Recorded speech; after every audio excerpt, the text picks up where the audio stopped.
the 25th day of March, 2015. We're in the Grand City Hall of Los Angeles at the John Ferraro Chambers, Los Angeles City Council. Mr. Clerk, please call the roll.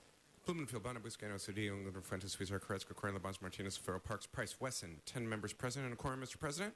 First order of business. Approval of the minutes. Mr. Weezar moves. Mr. Buscaino seconds. Mr. President, that brings us to commendatory resolutions for approval. Mr. Price moves. Mr. O'Farrell seconds. Very good, sir. Mr. President, items 1 through 3 are items noticed for public hearing. We do have cards on items 1 and 2, sir. All right, so we'll go 1 and 2. Hold that for special. Next item. We still have item 3 to vote on, sir. Want to vote on it now, Alan? Yes, sir. That would be great. Okay, so on item number 3, I see no specials. On 3, let's open the roll on 3. Close the roll. Tabulate the vote. 11 ayes. So ordered. Mr. President, that brings us to items 4 through 13. They're items for which public hearings have been held. Committee reports for 4, 8, 10, 11, 12, and 13 have been circulated. And further, there is a request from member to continue item 6 1 week to April 1st. Mr. President, can we actually do item 6 for 30 days if the chair of the committee agrees for 30 days? Okay. 30 days. Very good. Thank you. And, Mr. President, for clarification, 30 days brings us to April 28. Without objection. Item number 4. If we can hold item number 4, please. Hold it for how long? As soon as we can hear it. Okay, I'm so sorry. call it special. Yeah. All right, that's okay. It's a Hold it. commission appointment. Do you ever see 5 Easy Pieces? There's a great scene in that with Hold It. Okay. All right, here we go. So what do we got, Alan? Mr. Clerk? 10 for Mr. Cedillo. 10 for Mr. Cedillo. Mr. President, our office recommends that item number 8 be continued to next Tuesday so that the Plum recommendations could be appropriately reflected on the agenda, and also that item number 23 be received and filed. And again, for clarification, item 8, which is recommended to be continued to Tuesday, it brings us to March 31st. Without objection. Very good. Mr. Clerk? Mr. Koretz? Thank you, Mr. President. I'd like to call item 5 special. 5 special.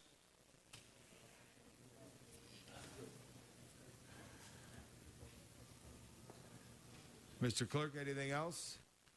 I don't see anything else from the members, sir. We do have Okay, a good. balance. On the balance, let's open the roll on the balance of the items. Close the roll. Tabulate the vote. 11 ayes. 11 ayes. Next item, Mr. Item O'Farrell. 12 forthwith, Mr. Chair. Yes, sir. That's 12 it. forthwith. Thank you. And 11. 11 and 12 forthwith. Very good, sir. Mr. President, items 14 through 22 are items for which public hearings have not been held. 10 votes are required for consideration. For consideration, open the roll. Close the roll. Tabulate the vote. 11 ayes. 11 ayes. Any specials? Yes, sir.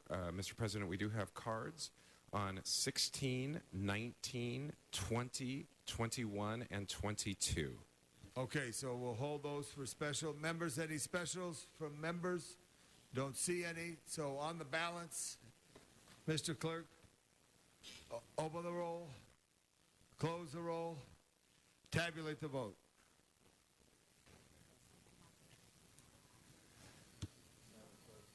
Eleven ayes. 11 ayes. Thank you very much. Okay, next item. Mr. President, that brings us to item 23. Earlier this meeting, we received and filed that matter without objection. So receive it without objection. So ordered. Next. Mr. President, that brings council to presentations. Thank you very much, Mr. Clerk. And let's give our clerks a big hand. They don't get enough recognition right here for running through that. I'd like to call on Mr. O'Farrell for a very, very special presentation. Thank you.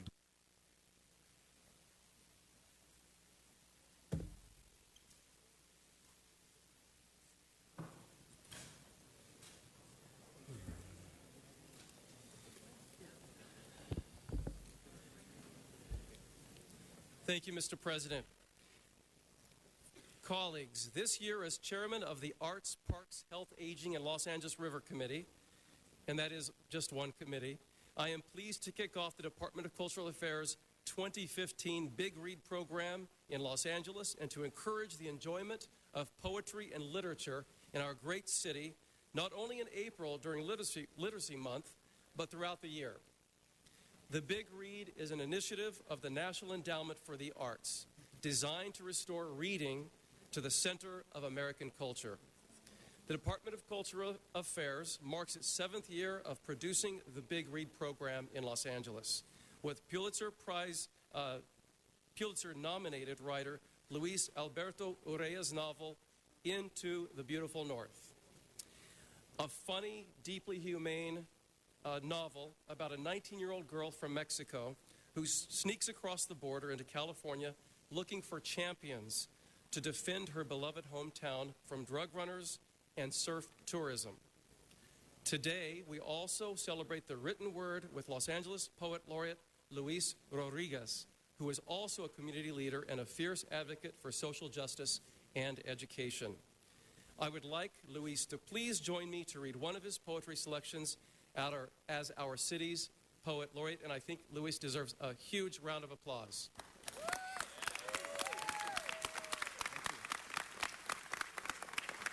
Before I start, I want to riff on the comedian Eddie Griffin, who made the point that, drugs are illegal, guns sometimes can be illegal, but you can get them anywhere, particularly in some of our neighborhoods.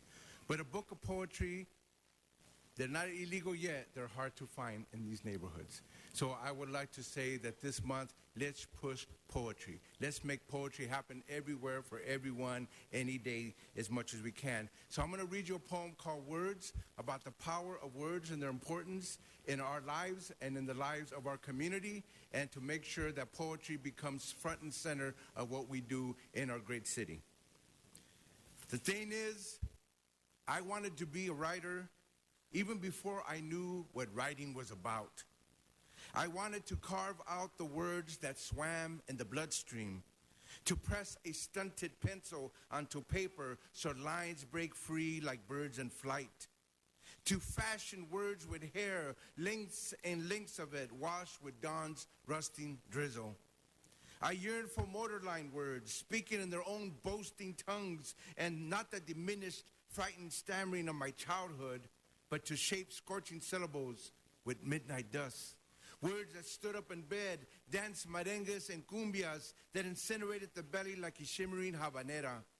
Words with a spoonful of tears, buckshot, traces of scarlet, cilantro, aerosol spray, and ocean froth. Words that guffaw, tarnished smooth faces, and wrung song out of silence. Words as languid as a woman's stride, as severe as a convict's gaze, herniated like a bad plan, soaked as in a summer downpour. I aspire to walk inside these words, to manipulate their eternal organs, surrounded by blood, gray matter, and salseras, to slam words down like the bones of a street domino game, and to crack them in two like lovers' hearts. Thank you very much. Thank you very much, too. Beautiful. Again, that was the city's Poet Laureate, Luis Rodriguez. We are fortunate to have several authors with us today as part of this program. These writers serve as inspiration and role models for our young people. A key aspect of the Big Read and the city's Poet Laureate program is engaging our children, teens, and adults. We have a handful of LAUSD schools with us today as well, including Lincoln High School in Council District 1. Let's hear it for Lincoln High School. Go Tigers!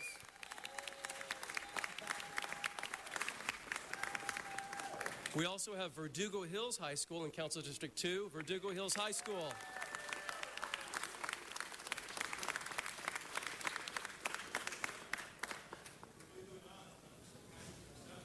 Oh, half of it's in District 7. All of it. All of it. So it's not 2? So Verdugo Hills High School is in 7, not 2. Verdugo. Oh, Verdugo. Not Hills, but Verdugo. Okay, well, anyway, let's hear it for both schools. Yeah. And then But not to be outdone, Los Angeles Senior High School in Council District 10. 2 days in a row. And then back to Council District 1 with Ramon Cortines Visual and Performing Arts School.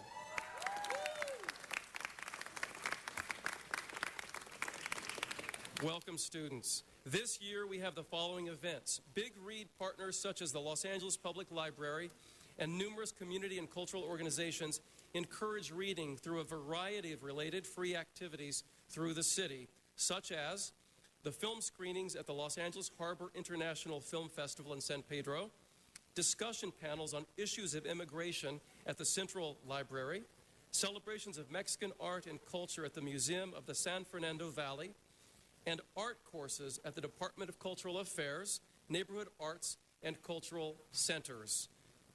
You can find information about all these events in the Big Read program in LA brochures produced by the Department of Cultural Affairs and on DCA's Big Read website at bigreadla.org. And I'd like to give a shout out to Danielle Brazel, who is standing with us. Cultural Affairs. DCA's Big Read program in Los Angeles would not be possible without its longtime corporate sponsor, Sony Pictures Entertainment. Please join me in welcoming Senior Vice President, Global Corporate Social Responsibility, Janice Hober. She will now speak.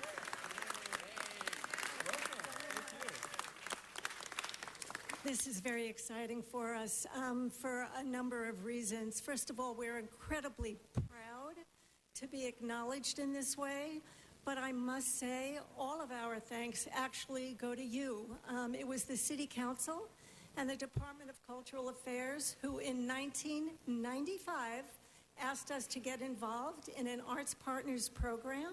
That was a visionary opportunity for us to partner with a nonprofit arts provider in city facilities with private investment. And I thank you so much for your leadership that is now 20 years in the making. You have done an exemplary job of providing tools and access and creating pathways for young people for jobs in our industry. And if I could just take 1 second to call out my partners, the amazing Glenna Avila at CalArts Community Arts Partnership.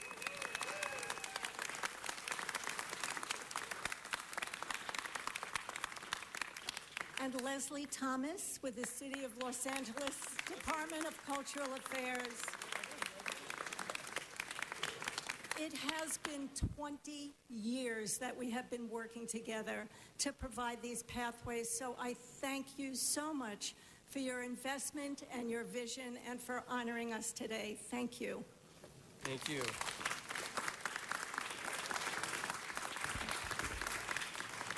Colleagues, we would not be able to do this without Sony Pictures. Thank you, Sony Pictures and Janice. Thank you so much. I would also like to acknowledge our friend John Zabo, General Manager of the Los Angeles Public Library, who is with us today.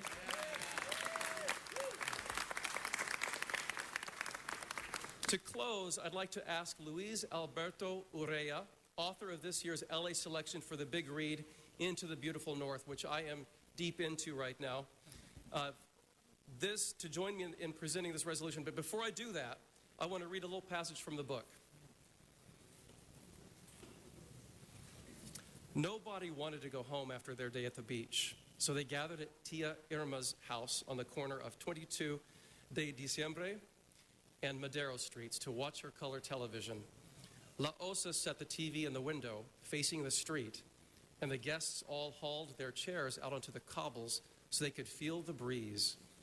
They watched a telenovela featuring savage love among hacienda owners in Brazil. Then they watched a telenova that featured savage love among cattle ranchers in Durango. It grew dark. Cicadas knocked themselves senseless against the television screen. Bats twirled above them like leaves flying in a windstorm. Passerby called, "Adios," and all the watchers politely called back, "Adios." When a car came down the street, they all rose and moved their chairs up onto the curb so the car could pass. They didn't notice that one of the cars was the big Narco LTD. Adios, they called, then moved their chairs back into the narrow street. Nayeli watched everybody on the curb. She looked very carefully, and she realized Tacho was right. There was nobody left in town but women, old men, and little children. Adios. I encourage everyone to read this incredible book, and I would like to now introduce the author of the book, Mr. Luis Alberto Urrea.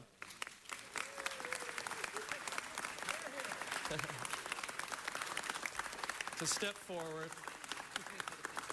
and help me kick off this Literacy Month in Los Angeles. Oh, my. Here you go. Thank you. Wow. Come forward and step forward for a picture. Yes. Yes.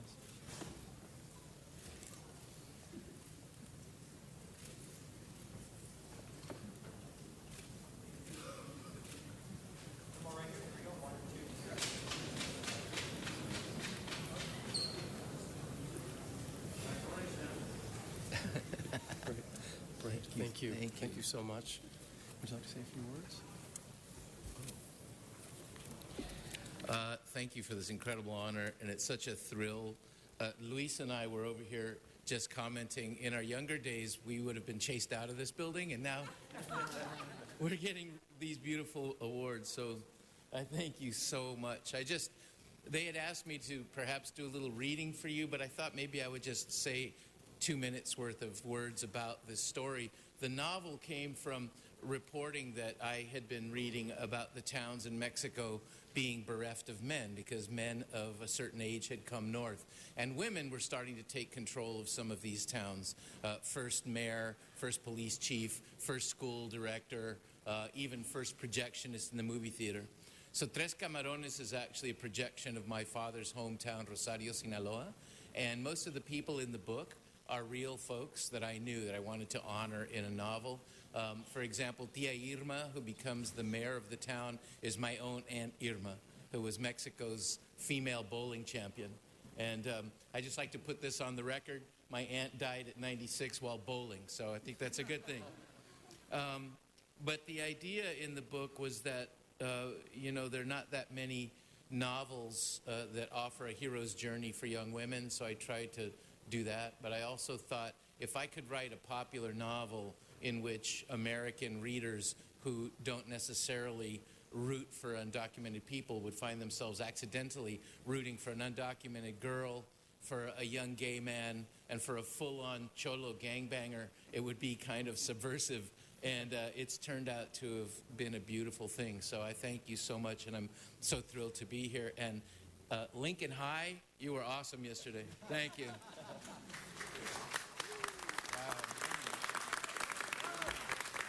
Thank you, colleagues. And lastly, I want to acknowledge a city staff person who put this whole thing together from the Department of Cultural Affairs, Elizabeth Marin. Please stand, Elizabeth. She's around somewhere. Mr. O'Farrell, I just wanted to say this is the greatest card in the city. It's the library card. I see big John Sabo in there. And I see Danielle Brazil from Cultural Affairs. I starred at the Los Feliz Cultural Center before it burned down in 1965. Our facilities are so great that we have to keep them going. And Mr. O'Farrell's leadership on this is to be commended. I know you're going to take him out for a big picture.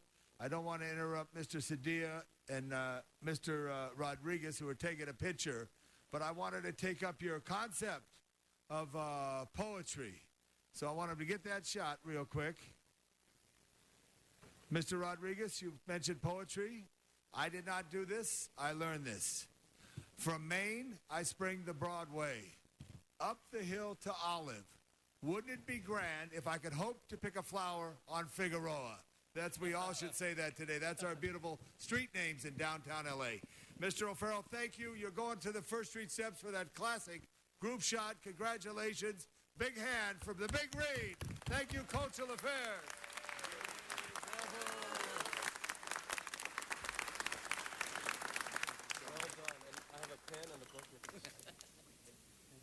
All right, we have a special item 4 called by the powerful chairman of the Public Works Committee, Mr. Buscaino. And so as the area clears. I know it's But before I do, Mr. Buscaino, as the group exit the area.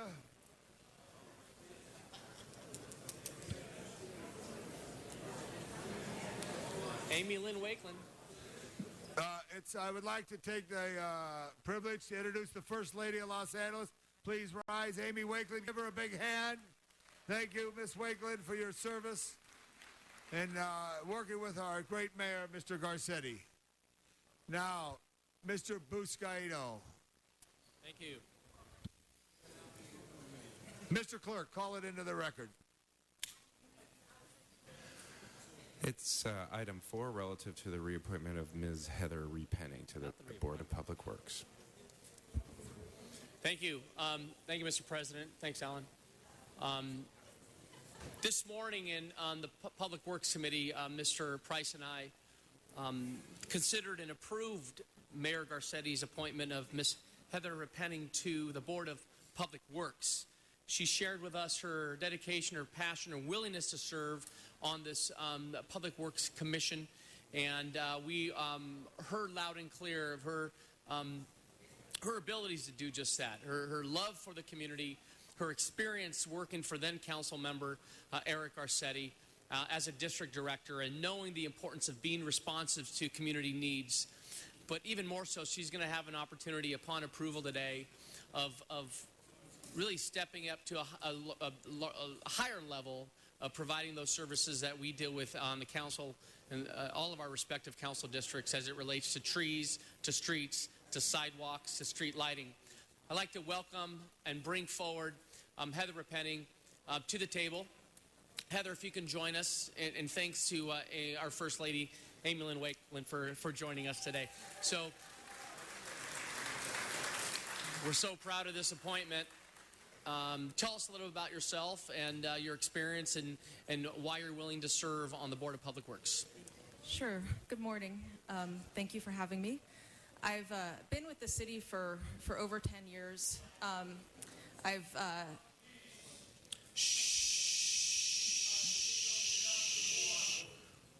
Okay. You're out of the disrupting the meeting. Please be seated, and we will handle it. CLA, go to the side there. Thank you. Sir, you're disrupting the meeting. One more time, I got to ask you to leave. So Thank please you, Mr. be President. seated. You're welcome, but please be seated. Thank Mr. Penning, go ahead and continue. Sure. Thank you.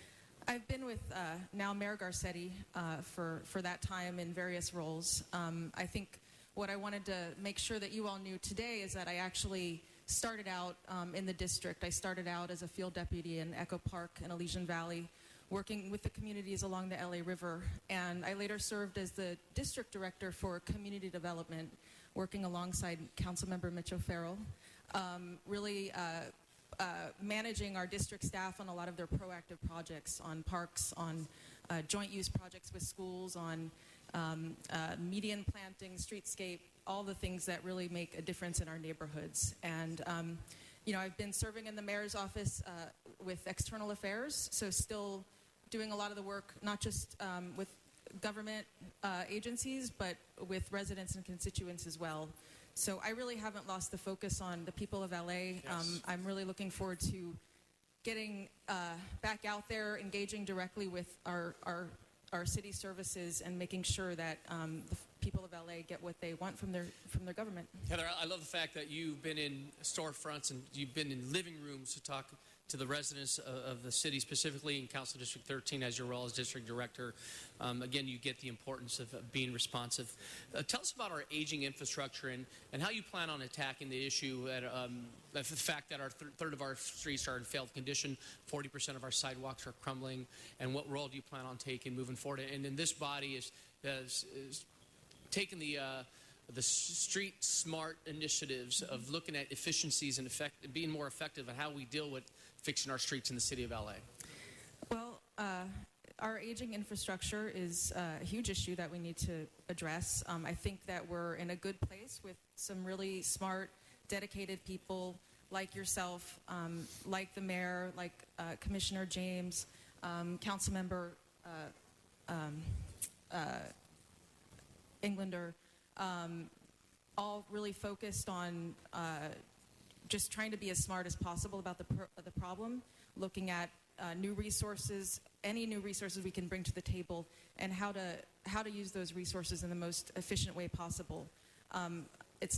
There's no easy fix, but I'll be working alongside you guys to try to make sure that we are getting whatever we can and being smart about the way that we do work. And I know there's a ton of work already starting to happen around sidewalks, so that's exciting. And there's a lot more I know that's going to be rolled out over the next few months. So. Fantastic. Can you do us a favor and introduce your family members who are here joining you? Sure. This is my daughter, Simone, and this is Michael. Thank you so much. It takes a family and then support at home as well for you to continue your public service in the city of Los Angeles. I want to thank Mayor Garcetti for making this key appointment to the Board of Public Works, and also take a moment to recognize and thank Commissioner Barbara Romero for really helping us out and taking a lead on a number of key environmental initiatives. And now she's going to serve as the Deputy Mayor of City Services. We want to recognize Barbara and wish her well in her new position in the Mayor's office. So, colleagues, I ask for an aye vote and congratulate Heather for taking this role, and looking forward to working with you. Thank you, sir. Mr. Buscaino. I'm going to call on Mr. Koretz at this time, followed by Mr. Price and Mr. Bond. Thank you, Mr. President. I rise in support of the Mayor's appointment of Heather Repenning to the Board of Public Works. I know Heather personally, and she is super smart and results-driven. But she also has a deep passion for the city and for making this a better place for all Angelinos, which we greatly appreciate. We've seen her great work in CD13. We've seen her great work as Director for External Affairs for the Mayor. And I'd like to say the Mayor has really established a very high-caliber group on this Board of Public Works. And although we'll lose Barbara Romero, who we appreciate for all of her good work, we gain Heather, and we think she's rightfully earned a spot on what I consider a Public Works dream team that we have now. So I encourage you all to give her your vote and make this a unanimous vote, and I expect to see a lot from you, Heather, and from your stellar colleagues on the Board of Public Works. Thank you, sir. Thank you. Mr. Price. Thank you, Mr. President. I, too, want to stand and support this nomination. We had a chance to chat at the district office about some of the special concerns in South L.A. and other parts of the city that had been neglected.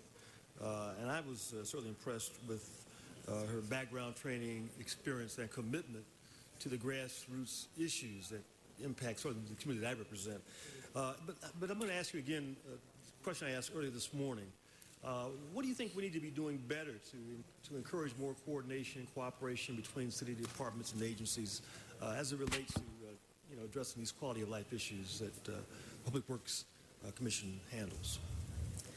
I think that it's on us as leaders to bring the various city and other agencies together to address the big issues. It's hard work setting up these processes that really need to be followed through in a diligent way over time. But that's ultimately how we get big things done. I look forward to working on the clean streets issues, the livability work that I know you are all looking at doing. I think that's an example where it's really going to be a collaborative effort. It's really going to be a process of bringing people together over time, just staying focused and just being really smart about using our limited resources to address big issues that we know really impact our residents. Thank you. I'd like to call on Mr. Bonnet at this time. Thank you, Mr. President. Heather, I also wanted to stand up and support your nomination. I'm a little confused by the hair today, radically different than what I'm used to, but it's a good look. I just wanted to point out how exceptionally well qualified I think you are for the job. for two different reasons. One, as was mentioned earlier, you served as a district director. And as a former district director back in the 90s for Councilwoman Galanter, I can't think of anything that is better experience or a better qualification than being a Public Works Commissioner. Because it's sort of like being a Public Works Commissioner. You're in charge of delivery of key and core services. You're in charge of engaging with the community and figuring out what their priorities are. And you're really in charge of trying to make a project happen by trying to pull together little bits and pieces of money from here and there into a patchwork that makes an actual project happen. I also think another thing that makes you exceptionally well qualified for this is you know the entire city of Los Angeles.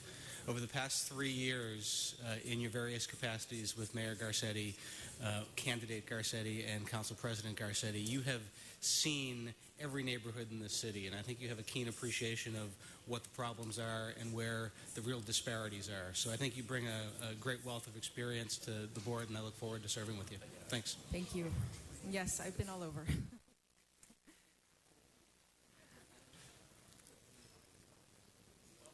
Ms. Martinez, please.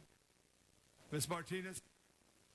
Thank you, Mr. President. I also want to rise in support of Heather Repenning, but I also want to take a few minutes to recognize Barbara Romero, who's here in the audience. I want to thank you for all your work on the Public Works Commission and for being a real voice for the San Fernando Valley, particularly around the LA River and its tributaries. Yes, Barbara, I'm talking to you. She does not want to ever get publicly acknowledged, and thank you for all your hard work.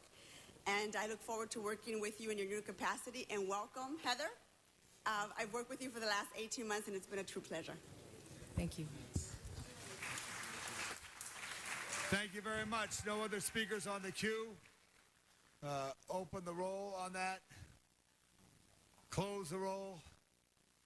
Tabulate the vote. 15 ayes. Forthwith. Thank you very much. Congratulations, Heather. Okay, good.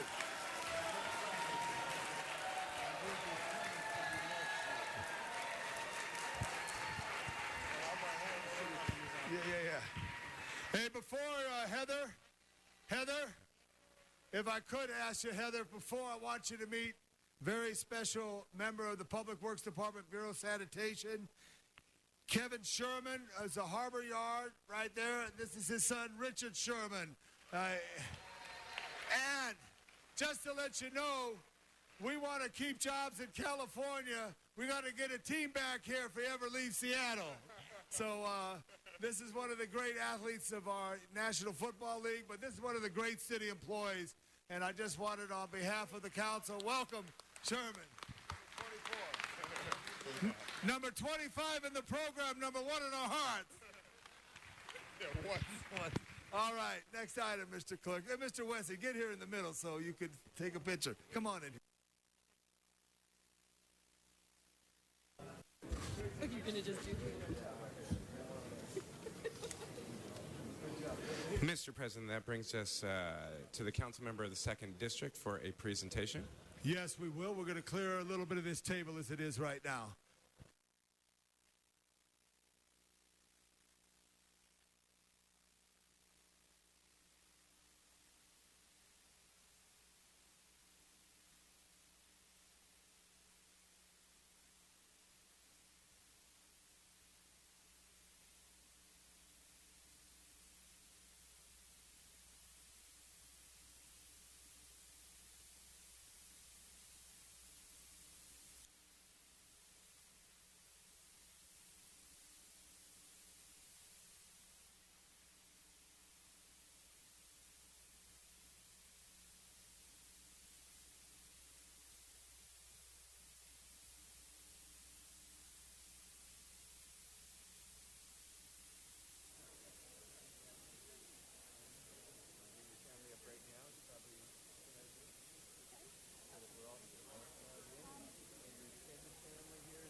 This morning, we have a CFC hug. Now, if I could do it with him, Yeah, well, I think you'll be able to.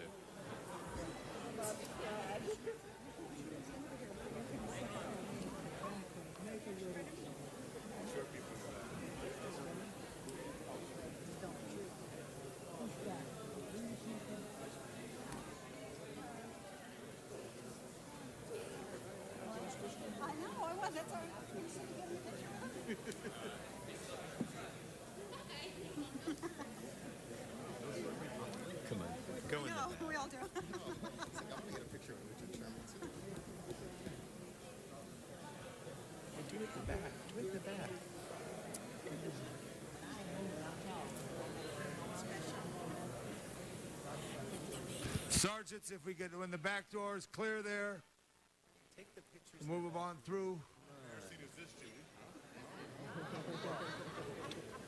People actually like you. We love you, Julie. Oh.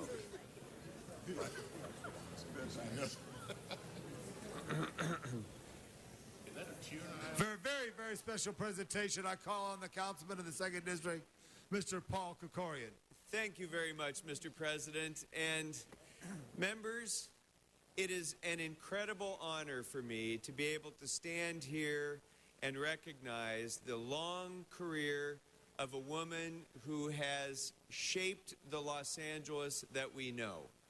A woman who has been a fierce advocate for public employees, for the constituents that we and they serve, and for all of our city government. And it's with some sadness that I do this, and I know that all of you share in my sadness in bidding a fond adieu to Julie Butcher, who is retiring now after a storied career of service to our city and to its employees. So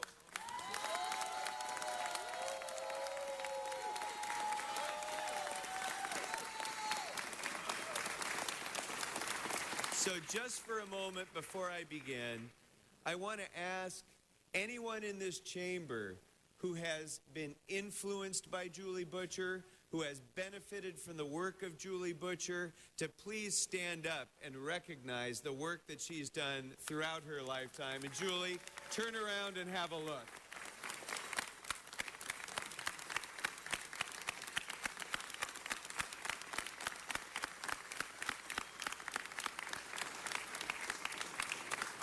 For almost 30 years, Julie Butcher has been the voice and representative of tens of thousands of public employees in Southern California.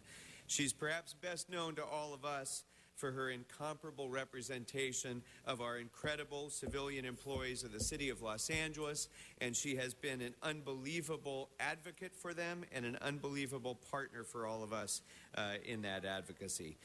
Depending on who you talk to, she is perhaps the most respected, most knowledgeable, most helpful, or most feared person in City Hall.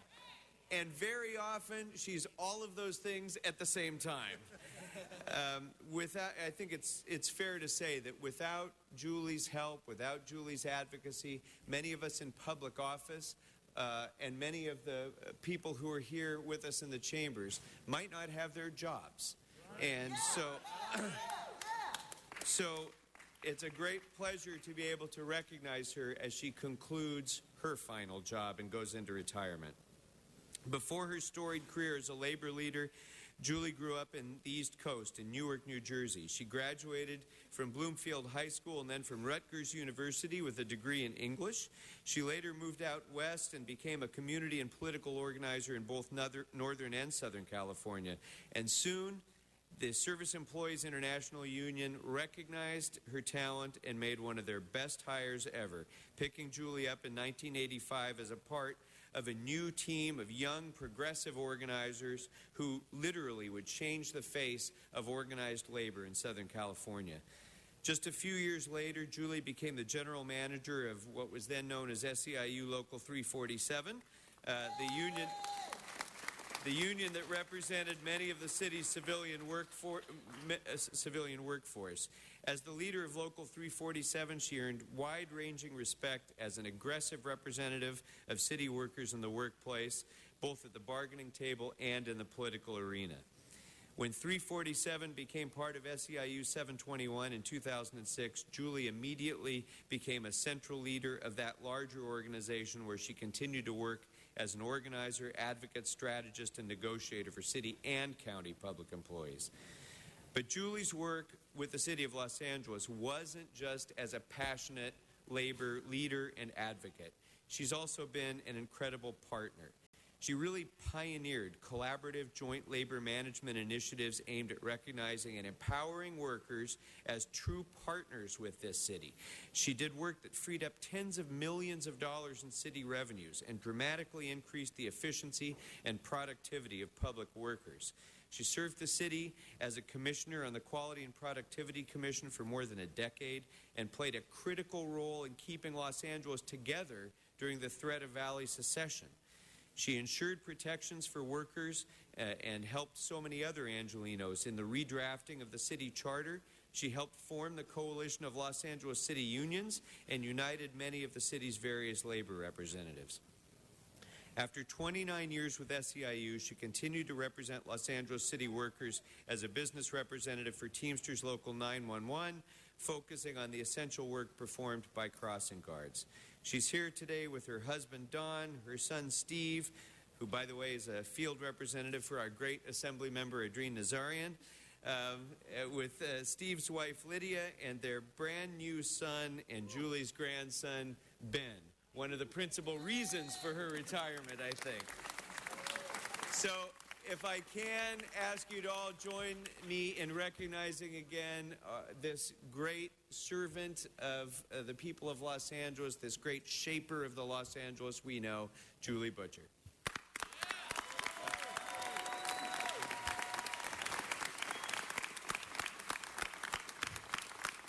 Mr. Krikorian, several members want to speak. But before the members speak, if I can, Mr. President, just because he needs to catch a plane, I want to introduce the great president of Local 721, Bob Schoonover.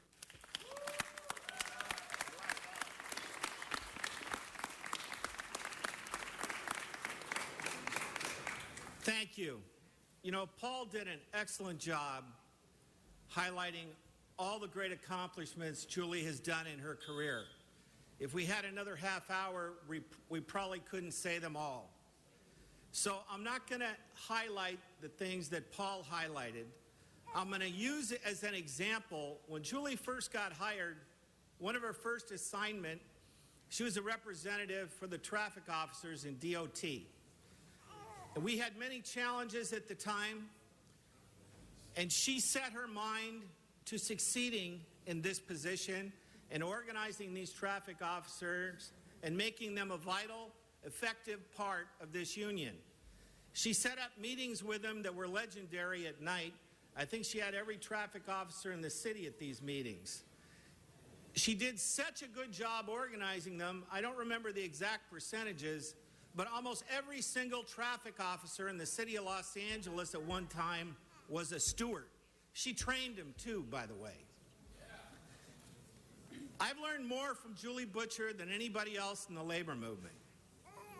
To a large degree, she's responsible for the successes of SEIU, myself, in this city. Without her, I don't know if we would really have one city. We might well have two. I just want to say I wish Julie all the best in retirement, with her new grandchild, everything. Thank you, Julie, for all your years of service. Don't catch that plane, Bob.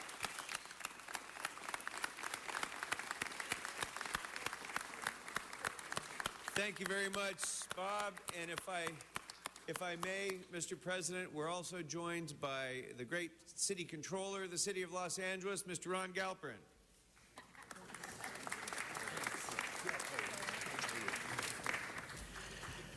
Good morning, Mr. President. Good morning, council members. What can one say about Julie Butcher? So many great things. She is tough and tenacious, but she's also gentle and kind. She's an amazingly effective advocate on behalf of those who she represents, but she also cares deeply about the welfare of our city as a whole. She's a fast thinker and an amazing persuader. Very much no nonsense, but also an incredibly loving mother and grandmother. And genuinely committed, and I've seen this personally over the course of the years, to making the world a better place. And she has done so in so many countless ways. She also gives amazingly good advice and counsel. And I know that every time that I've needed good advice and I pick up the phone and I talk to Julie, I actually get it. We are really blessed in this city to have had the leadership of Julie Butcher, and I'm particularly personally blessed to know you and to call you a dear friend. We love you, I love you, and I know that your next adventures are going to be great ones. Thank you so much for your service to the people of the city of LA. Thank you, Mr. City Controller. Mr. Koretz of the 5th District. Well, thank you, Mr. President. It's hard to imagine a labor movement in the city of Los Angeles without Julie Butcher. I think we all know that Julie embodies the values of our labor movement, and few, if any, have fought harder for working people here in this city. Now, I have to admit, we've had a couple rough patches along the way, but it was never for anything other than Julie's incredible desire to make this as great a city as it could be. And I agree with what Mr. Krikorian said. Without Julie, some of the folks here might not have jobs. And unfortunately, Mr. Schoonover beat me to the most important thing I wanted to say, which is without Julie Butcher, I don't believe we would be one city. I don't even believe we'd be two cities. We'd be at least three cities. And I believe the city that is the world-class city in this entire nation would be gone without Julie Butcher. So I thank her for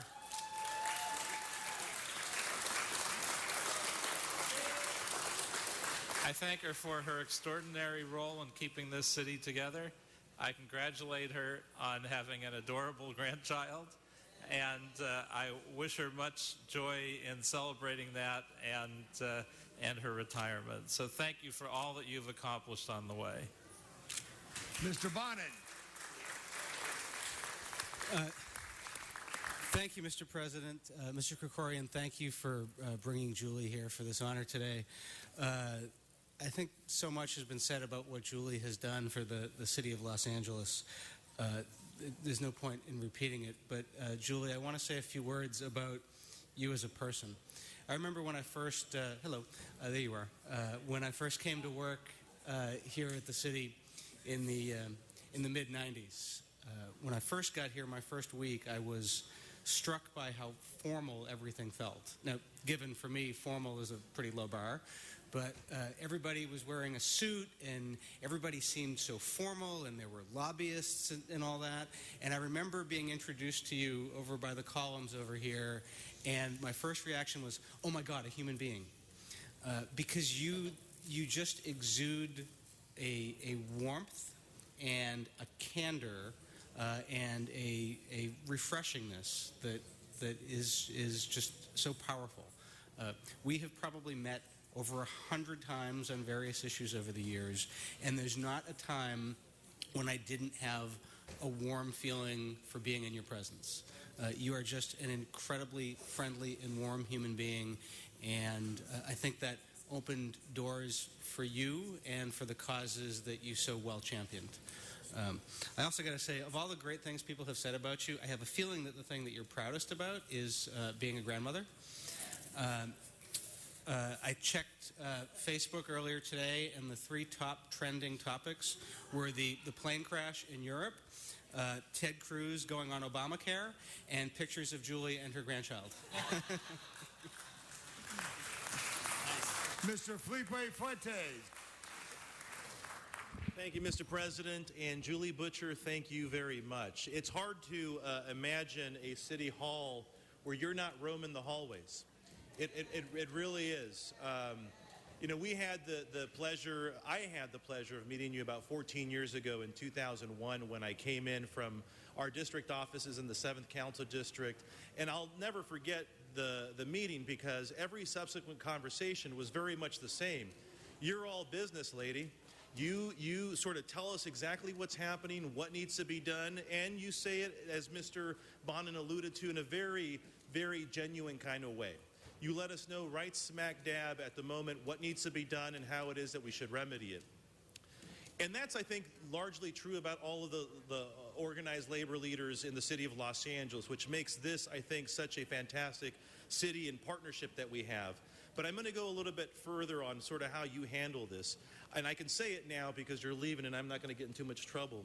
But you care for the city like a mother does a child. It is absolutely incredible how much you care for the city of Los Angeles. To be a steward is one thing, but to do it in a way where you really truly care about the outcome and the future of this is so much larger than you.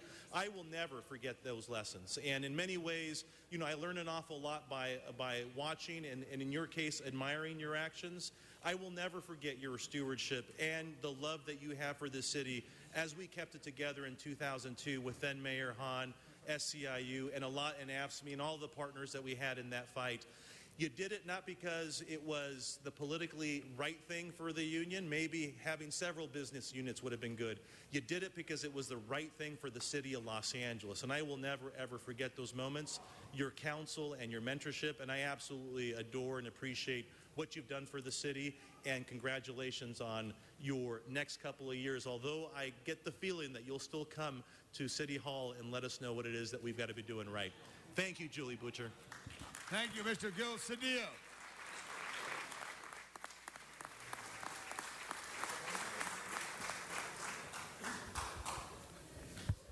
Julie, I'm not real happy about this. I'm just going to be very honest about it. This was not in the plans, and I think you're off schedule. I mean, we're both grandparents, and we love our grandkids, but, you know, we got a lot of stuff to do. Everything that's been said is true, but I just want to say something very personal. I love you very much because you've been a great friend during really difficult times in my life. And you're straightforward, and it's really nice to know that when people feel vulnerable, and I think I speak for a lot of other people, they can go to you, and you're going to be very straight. And you're not going to make anything more difficult or more challenging than it already is. You've been a dear friend of mine for many years. Don't need to go back to all our meetings and our life in SCIU, which has its own special meaning. But I simply want to say is I more than anything, I just appreciate your friendship. And you're such a rock. You're scary, you're such a rock. And I know so many people rely on you and count on you. But it's just, I don't know, this isn't planned. And I hope Felipe is right that there's going to be much more of you. And that's all I can say. It's just not planned. So anyway, do well and enjoy. You deserve it. Much deserved.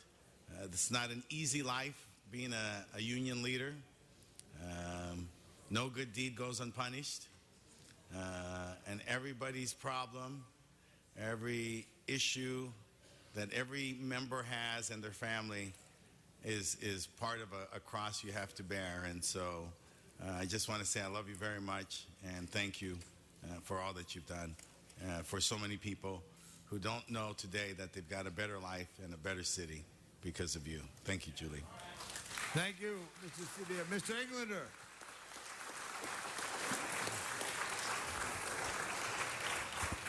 Julie, the butcher, the baker, the candlestick maker. I think everything that can be said has been said, but not by everyone. And I think a lot of people don't know how far you and I go back. And I want to take it even up another notch. You've been more than a friend. You were one of my first mentors, far, far, far before I ever worked in this building. And taught me a lot about values, about people, passion, and doing the right thing. And you've always been that. You set the bar high here. I will second Mr. Cedillo's motion to revoke your retirement immediately and under the urgent clause. And forthwith, Mr. President, on that, I want to thank you for everything that you've done, for the example that you have become for everyone to follow, and for being such a dear, dear friend to me personally. I truly, truly appreciate it. I think a lot of people would be shocked and surprised to learn how many political campaigns and things you and I worked on together, and things we've been through. And you've just been there to guide me through a lot of that. And I truly, truly appreciate everything you've done for everybody who is most vulnerable in this city, to care for those who don't know how to care for themselves, and to give them a better quality of life. One of my first honors that I received from the City of Los Angeles, far before I worked in this building as an elected official, was from you on the Quality and Productivity Commission, and I proudly hung that on my wall at home, and it continues to stay there. And thank you. Thank you, thank you for everything you've done. God bless you. Thank you. Mr. Weezar. Julie, I keep my comments brief, but, you've set a standard for what it means to represent working people and a true warrior for the labor movement. And it takes a lot of sacrifice. It takes a lot of sacrifice from family, from your own personal life, to commit yourself so much to a movement that benefits the lives of many working people. And so I know that not only these chambers today, but throughout the county, throughout the country, people are saying thank you, Julie, for believing and committing yourself to this movement to make lives better for those who are working hard each and every day. And I look forward to every year to going to a golf tournament in memory of your beautiful son. And may God bless him, God bless your family for all you've done for all of us here in the city of LA. Thank you so much, Julie. Ms. Martinez.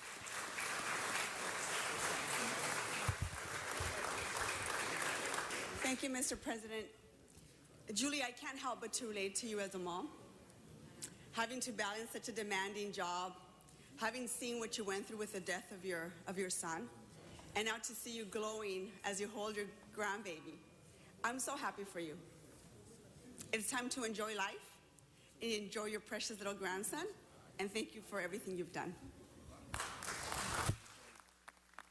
And Julie Butcher, I love that you love L.A.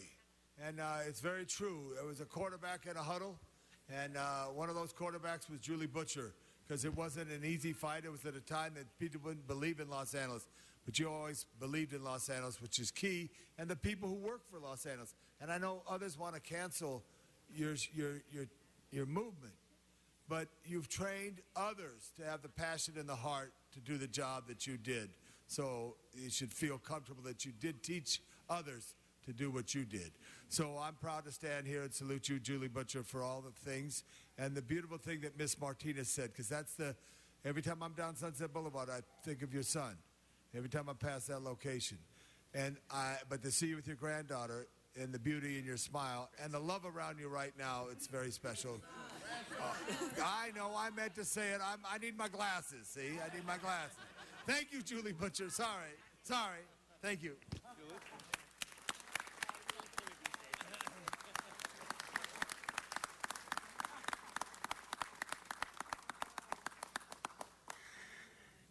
Wow, thank you. Thank you, Honorable Council President, council members.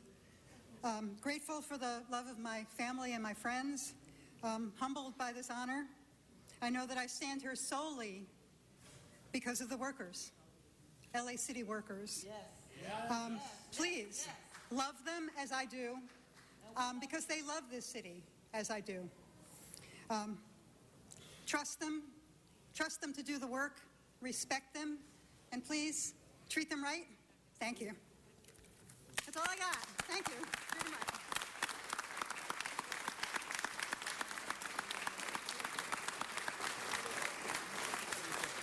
So, Julie, on behalf of all of my colleagues on the City Council,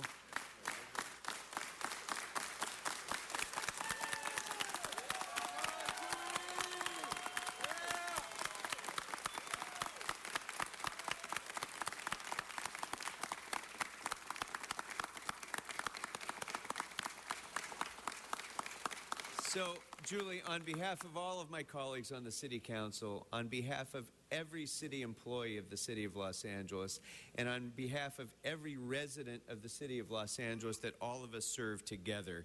It's a great honor to present you with this resolution, congratulating you on your many years of service and wishing you all the best on your retirement. Julie Butcher.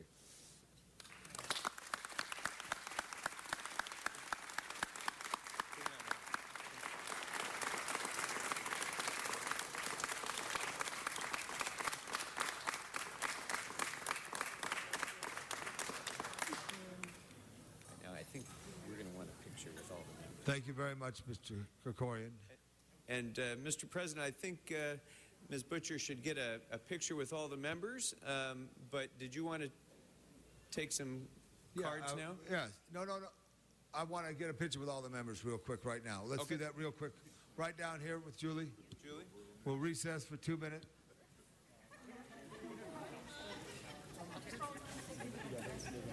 Are you my friend? It's got more stars than those.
Mr. Krikorian, would you organize our guests to wherever, if you want to take a group shot outside or whatever, if you want? Right. I had a special presentation for her. Well, they're going to go outside. They're going to do pictures on us. No, I wanted to do it right here. I know, but okay, what we doing? So, they said it was oh, yeah, you'll need all those. She needs her purse. The purse? What do you need?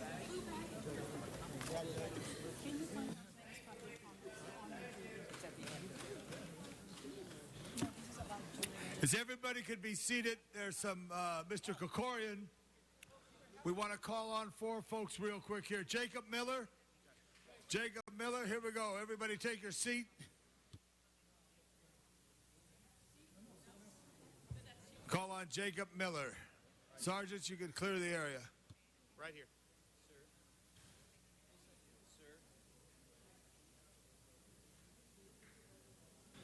This is 4 cards for general public comment taken out of order to accommodate this issue. Thank you.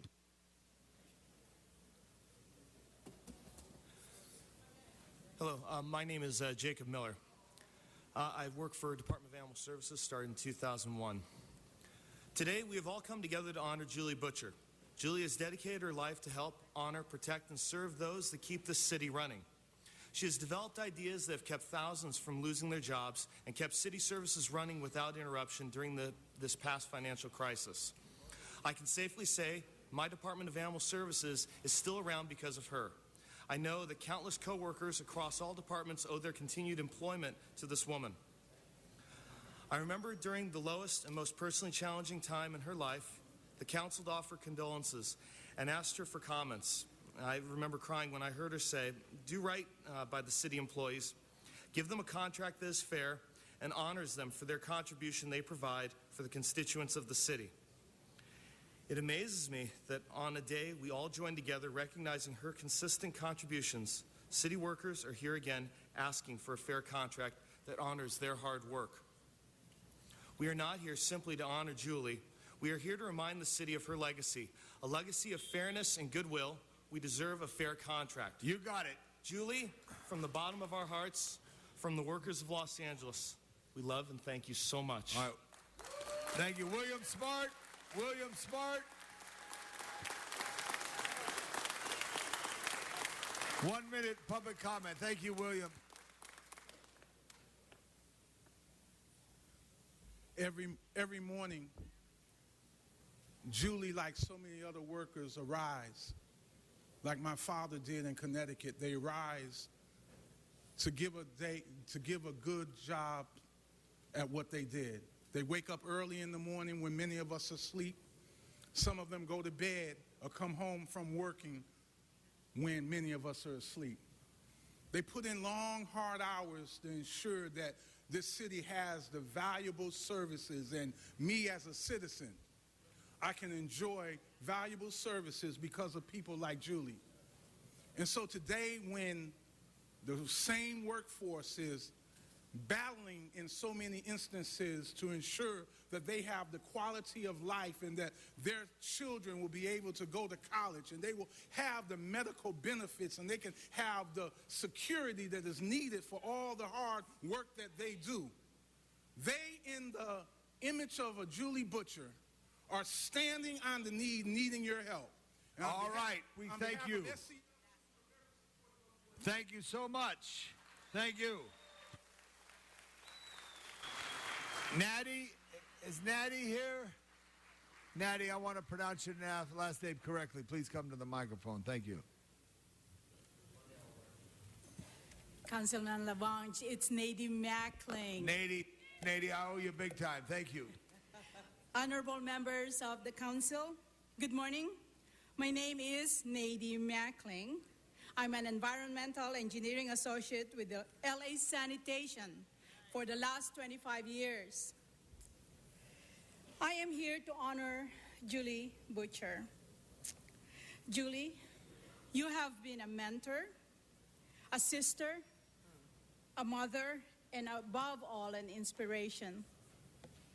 Thank you for your guidance and for encouraging me to have a voice of reason to speak for our brothers and sisters. I am also here to continue Julie's legacy of service for others. Mayor Garcetti has asked all of us to join in making LA a great city with his Back to Basics platform of making Los Angeles the safest, most prosperous, most livable, and best-run city in America. The engineers, architects, scientists, and professionals. We got to finish up right now. You got 1 minute, and you're over it. So please close for Julie. Look at Julie and say something real good. Julie, I love you. Thank you for your service to all of us. Thank you very much. Thank you. Salamat.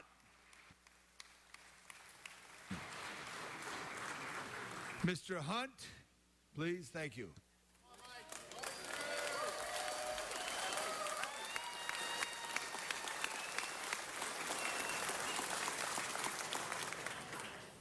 Julie, I only have a minute, so bear with me. I'm going to have to cut my thing short for you. But Julie Butcher, your legacy will live on forever in the city of Los Angeles. We are your legacy. Council members, April 20th is just a few days away. We need to get a contract agreement with the city and get it in this year's budget. That only gives us a couple of days. Unfortunately, I'm not confident that you're getting a clear picture of just how dire the situation is.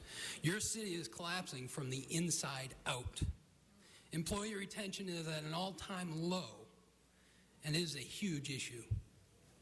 City employees cannot be swept out of the room and treated only as budgetary light item liabilities.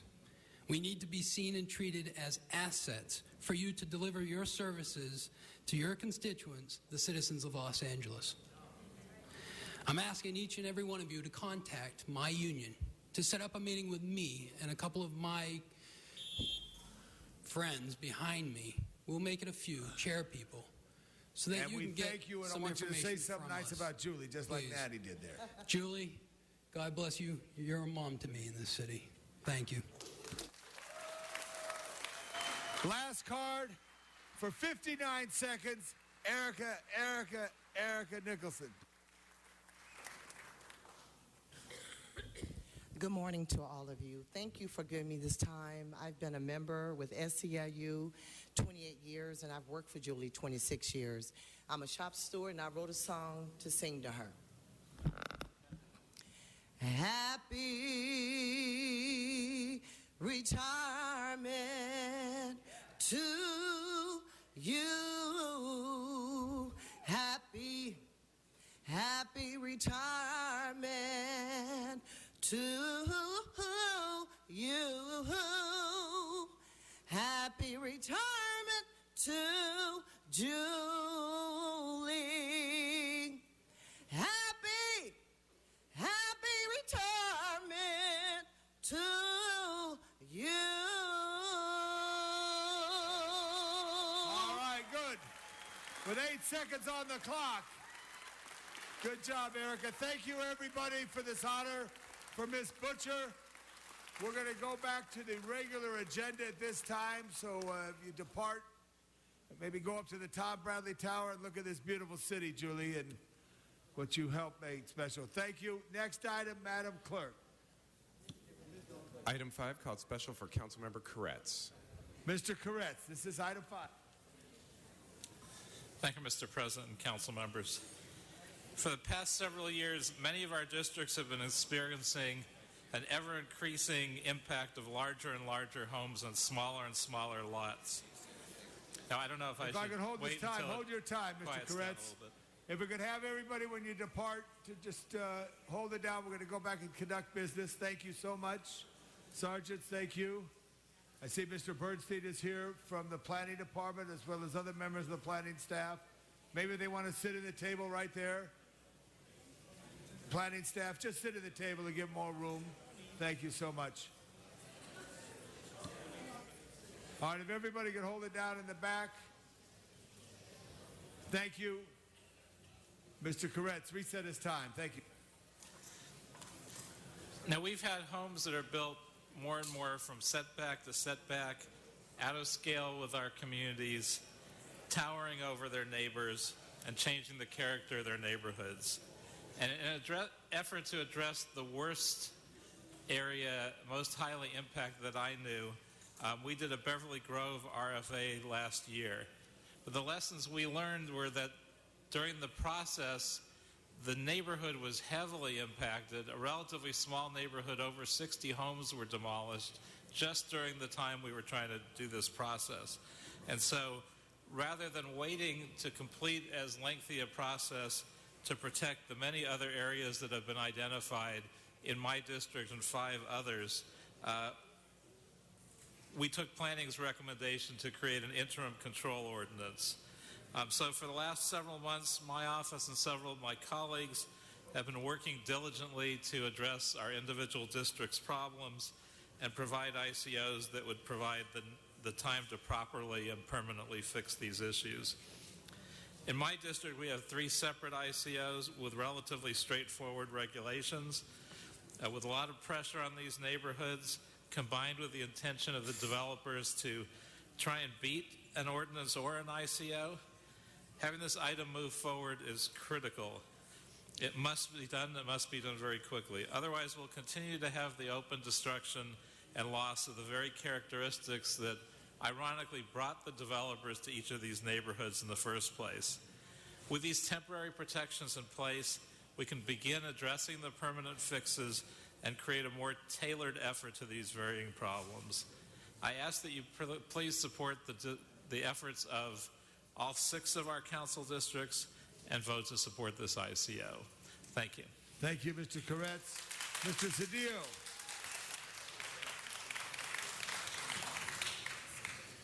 Members, I conducted the hearings for this matter.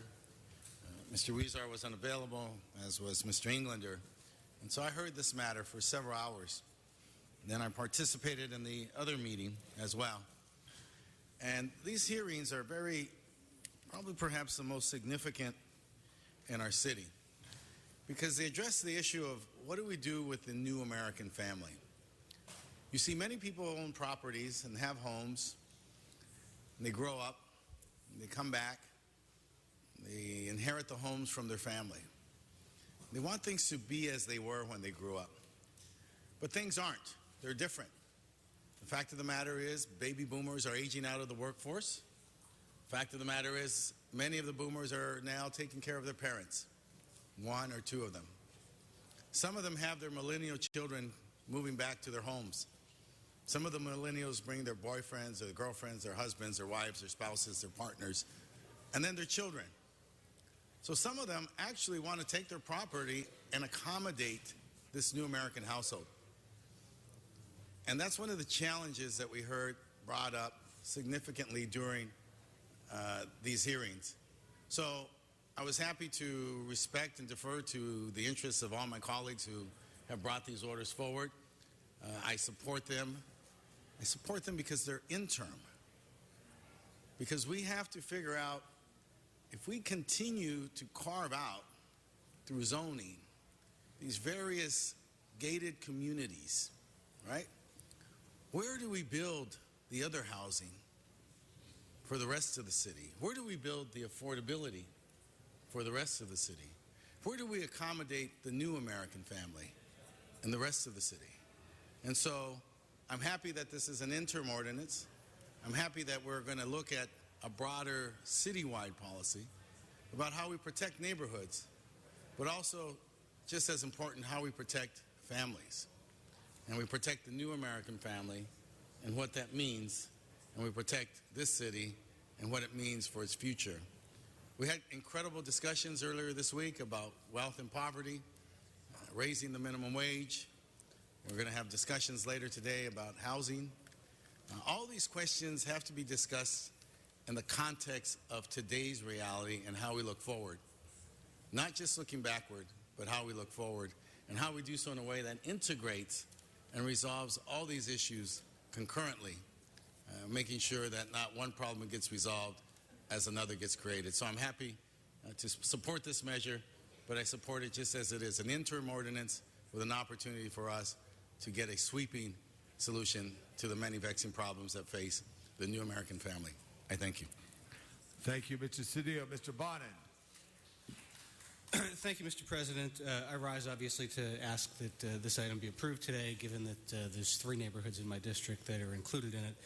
And I want to commend Mr. Koretz for initiating this work and his staff for working so hard on it. It has been a very difficult struggle.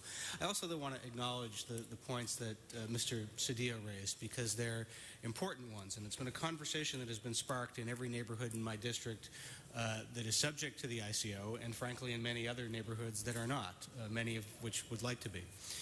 And it's this tension between preserving the character of the neighborhood and adjusting to the changing nature of the family. And it's a very important conversation that needs to happen in each of these neighborhoods as you're revising the citywide baseline mansionization ordinance. My personal feeling is that one size does not fit all. and that the standard cannot and should not be the same for the entire city, because different neighborhoods have different sentiments, different attachments to either an historical footprint versus a willingness to change and grow in different ways, and I think we need to appreciate that. I also think this is an issue that needs dramatically more education. I do not think, this is a very complicated issue. There's a lot of folks who have been calling for support of the ICOs who think that it is a complete moratorium on all development. Many of those hope that it is. Then there are many who are objecting to the ICOs because they fear that it's a moratorium on all development. And I think that there has been insufficient education that this is the baseline mansionization ordinance itself only applies in single-family residences, doesn't apply in the hillsides, doesn't apply in the coastal zones, and that for those neighborhoods in the hillsides, in coastal zones, or in multifamily areas, we're going to need to struggle with other tools to strike that balance between preserving neighborhoods and adjusting to the different American families. So I'm very glad to see this approved today. There's a few neighborhoods in my district that have really been sort of flashpoints for this issue, and the conversation really needs to get going there. And I'm going to be holding public hearings, even in my ICO areas, to get this conversation going. You have a lot of work ahead of you guys in the planning department, and I appreciate it. But thanks again, Mr. Koretz, for bringing this forward.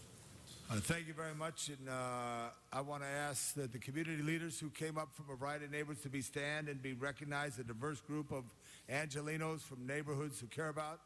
And I just wanted to say the city of Los Angeles is a city of great neighborhoods, and planning department, it's your job to figure out what Mr. Cedillo eloquently spoke of and the needs of neighborhoods to keep preservation. So all those people care, so I thank you. And Mr. Cedillo, I grew up in a family of 8 boys, and our grandfather lived there, and I was 32 before I got my own room. So I just want to let you know it does happen eventually when they all move out. This is a good step. Thank you, Mr. Bernstein. Anything quick you want to say? Thank you, Planning Department. No other speakers on the queue? Thank you for coming down, our guests. And if you have time, please visit the Tom Bradley Tower. It's a beautiful day in L.A. today. Let's open the roll, close the roll, tabulate the vote. 15 ayes. Thank you, thank you, thank you.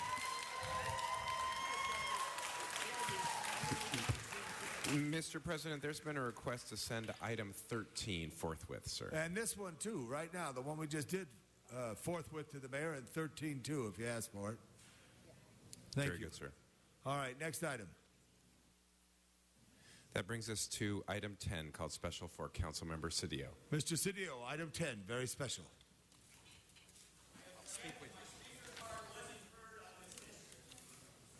You're disrupting the meeting, but I'll be happy to talk to you if you want to wait. Over the side, I'll send staff. Thank you. The public hearing was held in committee. Thank you. He's disrupting the meeting. Thank you very much. Mr. City Attorney, please note and file. Mr. Cedillo. Yes, members, I urge you to vote aye or yes on AB 423, the Nazarian bill. Many of you know Adrien Nazarian and the important role he played here as Chief of Staff to our colleague, Paul Krikorian. But many of you don't know that he also has an important Chief of Staff, Dan Savage, a man I worked with for 22 years on a day-to-day basis. That in itself would compel me to vote for this, but more than that, let me just tell you that this is important. This is important policy because as we move forward in implementing and executing the mayor's vision of making this the safest city with respect to earthquakes, we have to marshal up, bring together the resources for those who are the owners of the buildings that are now compelled to make them safe. And there's a menu of resources that we wish to bring together, and this legislation, AB 428, is one of several options that we hope to create for the building owners. It creates a tax credit for seismic retrofit and is one that should be available for building owners. If we want to make sure that this retrofit program does not become a pass-through and a further burden on tenants in the city, 65% of our city residents are renters, then we have to ensure that the building owners have a menu of resources that they can utilize, resources that are available to them, that are affordable, that function and make sense for them so that they don't have the burden of that. It's a new obligation, it's a new duty, and it's one that we can help alleviate in partnership with the building owners by supporting AB 428. I ask for an aye vote. Thank you very much for your leadership on that, Mr. Cedillo. Mr. Englander, thank you. Thank you. And before I talk about the significance and importance of this critical piece of legislation, it's probably one of the most important resolutions that we could support that's come before this body in a long time to support something going on in Sacramento. First, let me share a story with you. Councilmember Cedillo and I actually went to Sacramento to lobby our legislators, the Speaker, the Pro Tem on this piece of legislation. And we went there together, and it was like walking the halls with a saint. Everybody stopped Mr. Cedillo and thanked him for his leadership and what he's done here in the state of California, honored him. And when I say everybody, staff, elected officials, the janitors, the security guards, everybody was so honored and happy to see him. And it was pretty cool just to walk next to him and witness that, a legacy and somebody who has done so much for so many that I get to sit next to each and every day, and I'm honored. With that, this piece of legislation for earthquake resilience is critically important. It will allow a tax credit for the most vulnerable properties in our communities. These are soft-story, concrete, non-ductile, but more the soft-story tilt-up buildings, pre-1976 structures that cost money to make safe. This will allow the property owners, many of them small mom-and-pop property owners, that this is their primary means of income as well, that don't want to pass it on to the most vulnerable people in society, the tenants, often low-income or senior. This is one of the most important affordable housing programs that we could support to do this. And so I urge you to vote yes, and thank you for your partnership and leadership on this. I truly appreciate it. Thank you. Thank you, Mr. Englander, and thank you, your predecessor, Mr. Smith and Mr. Burnson, for always being champion of earthquake work. Mr. Blumenfeld for the West San Fernando Valley. I want to add my voice to echo support for this important piece of legislation. It fits perfectly with some of the things that we're putting forward, like the PACE motion that I have in terms of using your property taxes. Interest rates would be lower with this type of tax credit if that's available, so people would be able to take advantage of the tools that are out there. It's not a question of if, it's a question of when, and we need to be prepared for the next earthquake. Yes, tax credits always cost a lot of money, but there's a heck of a lot of tax credits out there right now that are much less worthy than this one. This would be an extremely worthwhile tax credit, and I urge everyone to support it. Thank you very much. No other speakers on the clue. Mr. Cedillo is smiling, so that's a good thing. Mr. Nazarian worked for me before he had the good sense to work for Mr. Kokorian and then get elected. So a little credit where credit due. Gave him his first shot at City Hall. That being said, this is so important because it's a statewide issue. The earthquakes don't stop at city limits. Let's open the roll, Mr. Clerk. Close the roll. Tabulate the vote. 15 ayes. 15 ayes. Forthwith on that matter for Mr. Cedillo. Thank you. Next item. Let's go to the special item. Mr. President, in recessing the regular meeting and going into the special, I'd like to call the roll. Blumenfeld, Bono, Buscaino, Cedillo, Englander, Fuentes, Huizar, Carrasco, Coran, Labange, Martinez, Farrell, Parks, Price, Wesson. 15 members present and a quorum, Mr. President. That brings us to item 24. It's an item for which a public hearing has been held. Thank you very much. And on item 24, I believe...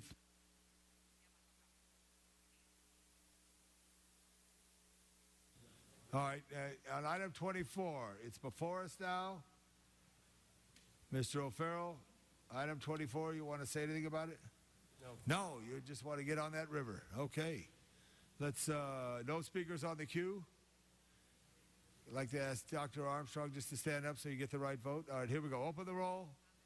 Close the roll. Tabulate the vote. 15 ayes. All right, forthwith on that item. Thank you, and thank all the river advocates there. If I could, Mr. O'Farrell, stand up, Louis McAdams, the first friend of the Los Angeles River. Give him a great big hand. Thank you, Louis. And for item 25, it's an item for which a public hearing has not been held. 10 votes are required for consideration, sir. For consideration, open the roll. Tabulate the vote. 15 ayes. 15 ayes. Good. That matter is now before you. Hey, the city engineer and Mr. McAdams, get in the back room for a shot with Mr. O'Farrell. Thank you. Okay, we have cards right now. John Walsh.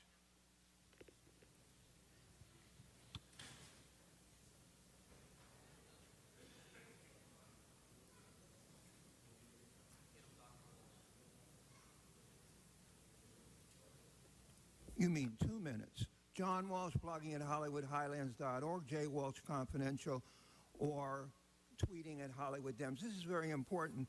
This is the certified results of the votes cast. Now, the people in this city who voted gave you an extra year and a half. First they voted you 4 years, and then they accidentally voted you 5.5 years. But the most important thing is that you dragged your feet for 2 weeks to certify this vote because of the election between Ramsey and either Rue or O'Grady. In other words, Rue and O'Grady could not start their campaign to challenge Miss Ramsey until the 2 weeks were over. In fact, David Rue won. I want to say to every minority in this city, vote for the minority. The Koreans are treated like trash in this city. In fact, that's what they did in Koreatown recently, the times that the white people up in the hills were dumping their trash in your neighborhood. And this is going to be a very, very dirty campaign between Rue and Ramsey. Already, O'Grady, when he was running, his wife received a threatening blackmail phone call. That's on the record. There's an investigation. We must vote for Rue. We cannot have another deputy of the city council being elected. We have enough deputies. She is a vile candidate. Let's put somebody on the council who doesn't have white skin for a change. The Koreans have been treated like crap in this city, and it's now time to put an Asian on this city council. HollywoodHighlands.org. R-Y-U pronounced Rue. Thank you. Mr. Herman, followed by Louis.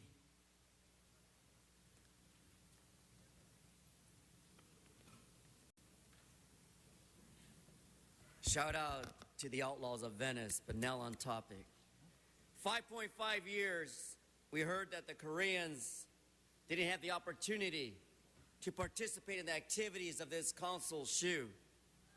As you heard, former deputy of Mr. Bong Bong Labange is running for this seat in operations to the communication by the city clerk resolutions relative to the certified results of the votes.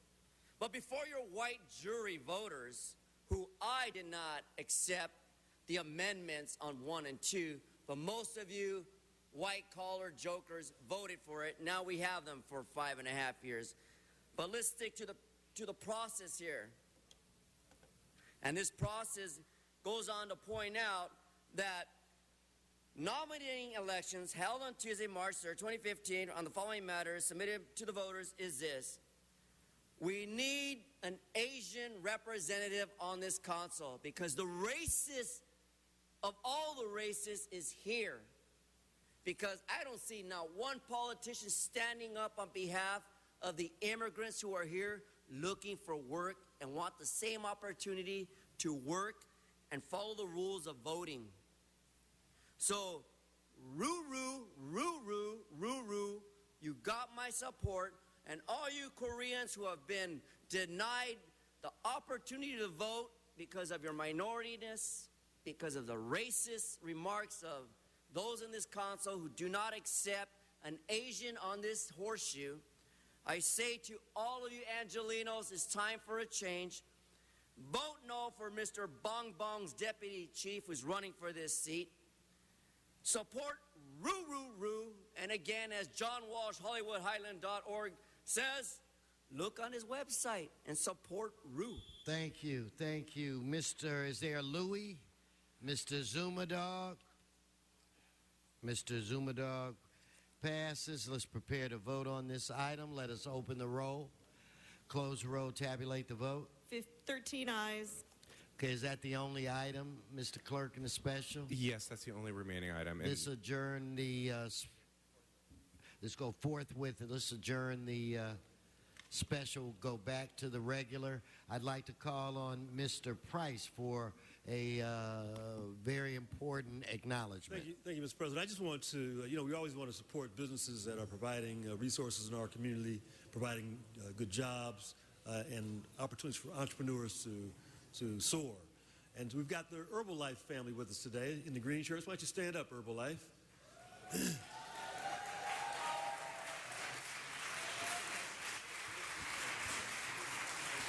We just want to welcome you all to City Hall. I understand this is the first time some of you have been to City Hall. Please take advantage and go up to the Tom Bradley Tower and really get a nice panoramic view of the city. Since Tom's not here to make that invitation, I thought I would. Thank you.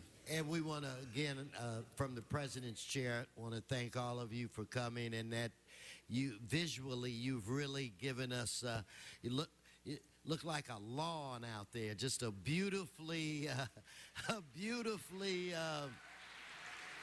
manicured lawn. So anyway, welcome so very much. Okay, with that said, I need to move on to item 8, City Clerk. Yes, sir, Mr. President.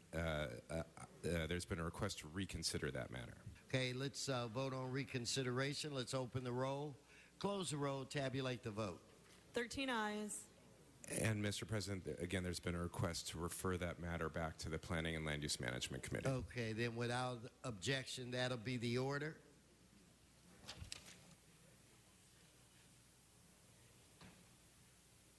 Okay, let's try to go to, is it item 16? Yes, sir. Item 16, called Special for Cards. Item 16, I have Mr. Walsh, Mr. Zumadog, and Louis. Item 16. And again, thank you for stopping by Herbalife. That's a paid political announcement. The mayor on the of subject. Viracocha works for Herbalife. Stay on the subject. No, stay on the subject. Stay on Stay on the the subject. 16, this concerns the installation of Jim Parsons on the Hollywood Walk of Fame, his star. Take a look at my website at the shocking disrepair of the stars that are already up there. We should not be putting in any more Hollywood Walk of Fame stars until we repair them. I've been saying this for 15 years, and I always hear, next year we're going to repair the Hollywood Walk of Fame. It is the Walk of Shame. It is horrible. And no star is more disrepaired than the great black actor, Stephen Fetchit, Lincoln Perry. Now, I know these 3 black people up here consider him a traitor, and you like the 3 black city councilmen would like to jackhammer. On the subject. I don't want the Jim Parsons star should not be put up until the Stephen Fetchit No, star stay on the subject. the subject is the Hollywood Walk of Fame. You racist. I'm telling you right now, Stephen Fetchit's star is garbage. It's been torn apart. Stay on the Jim Parsons star. Thank you, Mr. Walsh. Stay on subject.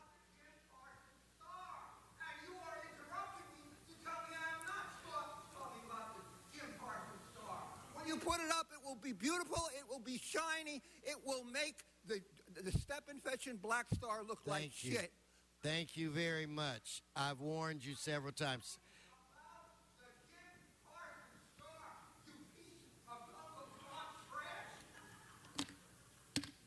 Okay, Mr. Zumadog. Mr. Zumadog passes. Louis? Pass.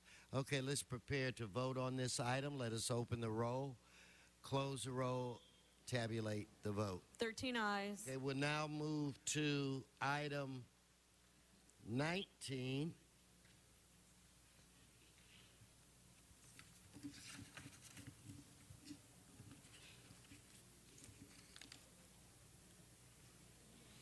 Mr. City Attorney, I believe this was held special by cards, but there is, Mr. City Attorney, there's not a name, really. So if there's a person in the audience that signed up to speak on item 19, please come forward and identify yourself. 19? No, just come on. You're disrupting the meeting. Please come and just speak. Kicked in. Okay, start I his saw time. my red card there with Mr. Judge Ferguson's name on it. Thank you. For 1 minute, I'm going to conduct this business under Mr. Bloomfield, relative funding for costs associated with the use of mobile stage midnight mission for all our kids for Easter. Have a good Easter hunt, kids. And then again, for the $696 unappropriated balance number 1058 under General Services Fund account number, it's all a bunch of nonsense. But salary overtime, pay our LAPD officers the money they deserve. I'm off topic. Hold my time to 1 minute. Thank you. Okay, let us prepare to vote on. Oh, I didn't get it, but welcome and please speak on it. Yeah, Maybe I had it misfiled. Yes, Zumadog on the record. I'd like to spend 1 minute talking about this. It's for the Midnight Mission Easter event to pay for the mobile stage. Now, if we're going to use city funds for a stage like this, for an event, I want some of the time to be spent about people need to do more in the city about the wave of homelessness coming. Because what the city did is they overdeveloped the city, all upscale and expensive, and Obama erased the borders and imported people from the third world countries here. And now they're all on the streets homeless, and you gave all the homeless shelter money to Eli Broad, like $50 million for the Eli Broad Museum garage, instead of building the homeless shelter for the wave of homeless people that are now really here more than ever, especially in mine and Mike Bonner's district of Venice. So we have a national problem that's showing up here in the city of Los Angeles and Venice Beach. And so if we're going to be using money for Midnight Mission events, Midnight Mission is about housing homeless people, and I want to make sure that the focus of this event is how is the city going to address the wave of homelessness that is here. And over the past 6 years I've been coming here, every time something came, $50 million for federal money to make homeless shelters. Well, you give it to Eli Broad for a parking garage. How about this? Why don't we have Eli Broad agree that at night homeless people could sleep in his museum parking garage, because that's what the money was for. So since I can't yield any more time, okay, let me just go back on topic then, even though I think I am. I'll say that right here, funding costs associated with Midnight Mission for the Easter event. I'd like to say that for 2015, the focus of the Easter event should be help the city solve the homeless crisis, because we took all the money that the feds gave us for homeless shelters, and we gave it to Eli Broad for his $50 million museum garage. Thank you. Thank you. Now let's prepare. Let's prepare to vote on this item. Let us open the roll, close the roll, tabulate the vote. 13 ayes. Okay, please no applause and no disruption of the meeting. Okay, I think that brings us now to item 20. Mr. Dog, you may not want to sit down. I've got a card for you on item 20, and I have a card for Louis, and I have a card for Mr. Walsh. So please come up. Okay, Mr. Walsh has 1 minute. Yes, we're talking about the tree trimming funding, and the city, Eric Garcetti says back to basics, Mayor. There's nothing more basic than the tree trimming, because the electric wires need to be maintained, and sometimes that causes problems. Now, did you know that when you call the city 311 and say, I'd like to have you come out to have my tree trimmed, Okay, let me get your name and address. 40-year wait. I want the people of Los Angeles to know that City Council has overdeveloped this city to such an extent that there's no way they can enforce or maintain it.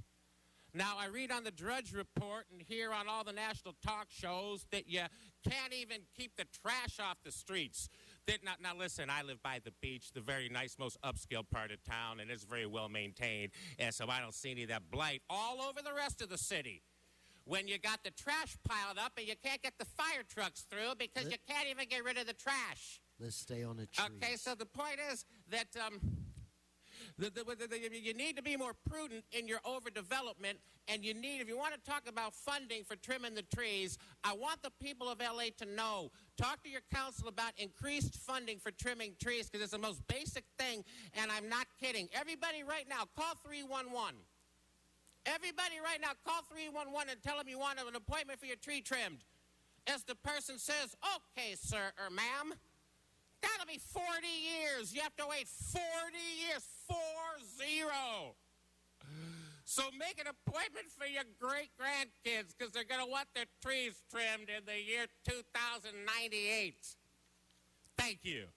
Thank you. And Mr. Walsh, you do have more time. I checked into it. You do have more time. Okay, as far as tree trimming is concerned, I want you to know I will give you $2 for every person who calls me that his skin is black, who lives in South Central, to say that they saw tree trimming in their neighborhood. Tree trimming happens on Hollywood Boulevard for the tourists, and tree trimming happens west of L.A. for white people and for the three Uncle Toms that you have in their area near their homes. The three Uncle Toms, and they sit there, they're not even going to, they know they're Uncle Toms, okay? Now, as far as the trees are so bad in South LA, where I taught for 25 years as an LAUSD teacher before I retired, the trees are so bad that the stray dogs in South Central LA refuse to pee on the trees. That's how bad it is, but remember, it's structural racism. HollywoodHighlands.org. Okay, do we have Louis? Mr. Koretz? Oh, I just want to ask if we could have item 5 go forthwith. Oh, okay. Without objection, that'll be the order. Let's prepare to vote on this item.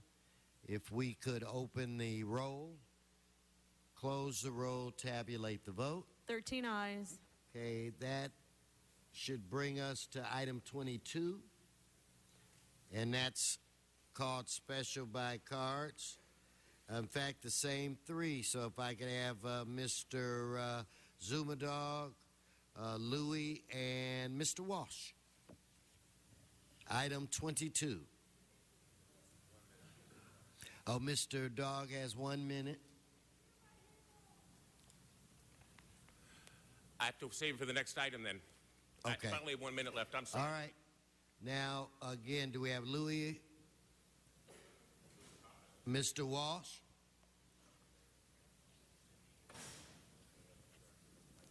John Walsh, blogging at HollywoodHighlands.org, J. Walsh Confidential, or tweeting at Hollywood Dems. These concern the final maps, and they really do mean final.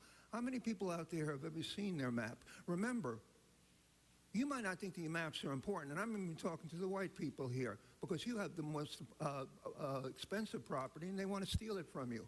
When you find that they're building a gigantic mall next to your home, which will destroy its value, it's because the final maps were switched and the zoning was upzoned, so they could build. The only thing they don't do besides build is nauseating self-congratulations, which we had at 2 hours worth of today. I'm telling you right now, incidentally, I'm not one of these people who use the 2 minutes for every single second. You can take the 1.876 seconds and you can fold it 4 ways, and you know what to do with it, Herb. Stay on the subject. Okay, so Louis is passing, Zumadog the same. Let's prepare to vote on this item. Let's open the roll. Close the roll. Tabulate the vote. 13 ayes. We'll go to item 1, called special by cards. Mr. Herman,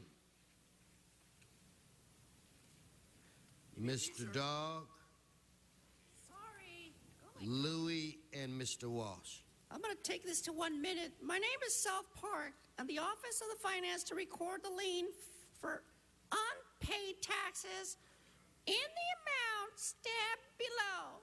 To all you kids in Los Angeles, a lien is an illegal, vicious cycle that they put against your property, and you have to go to the accessories office to get it all cleaned up while Mr. Koretz eats his chips in his mouth. That's Stay on the I'm subject. sorry, but California Lawyers Group, LLP, has a lien for $6,500 and some chum change that you continue to violate their rights.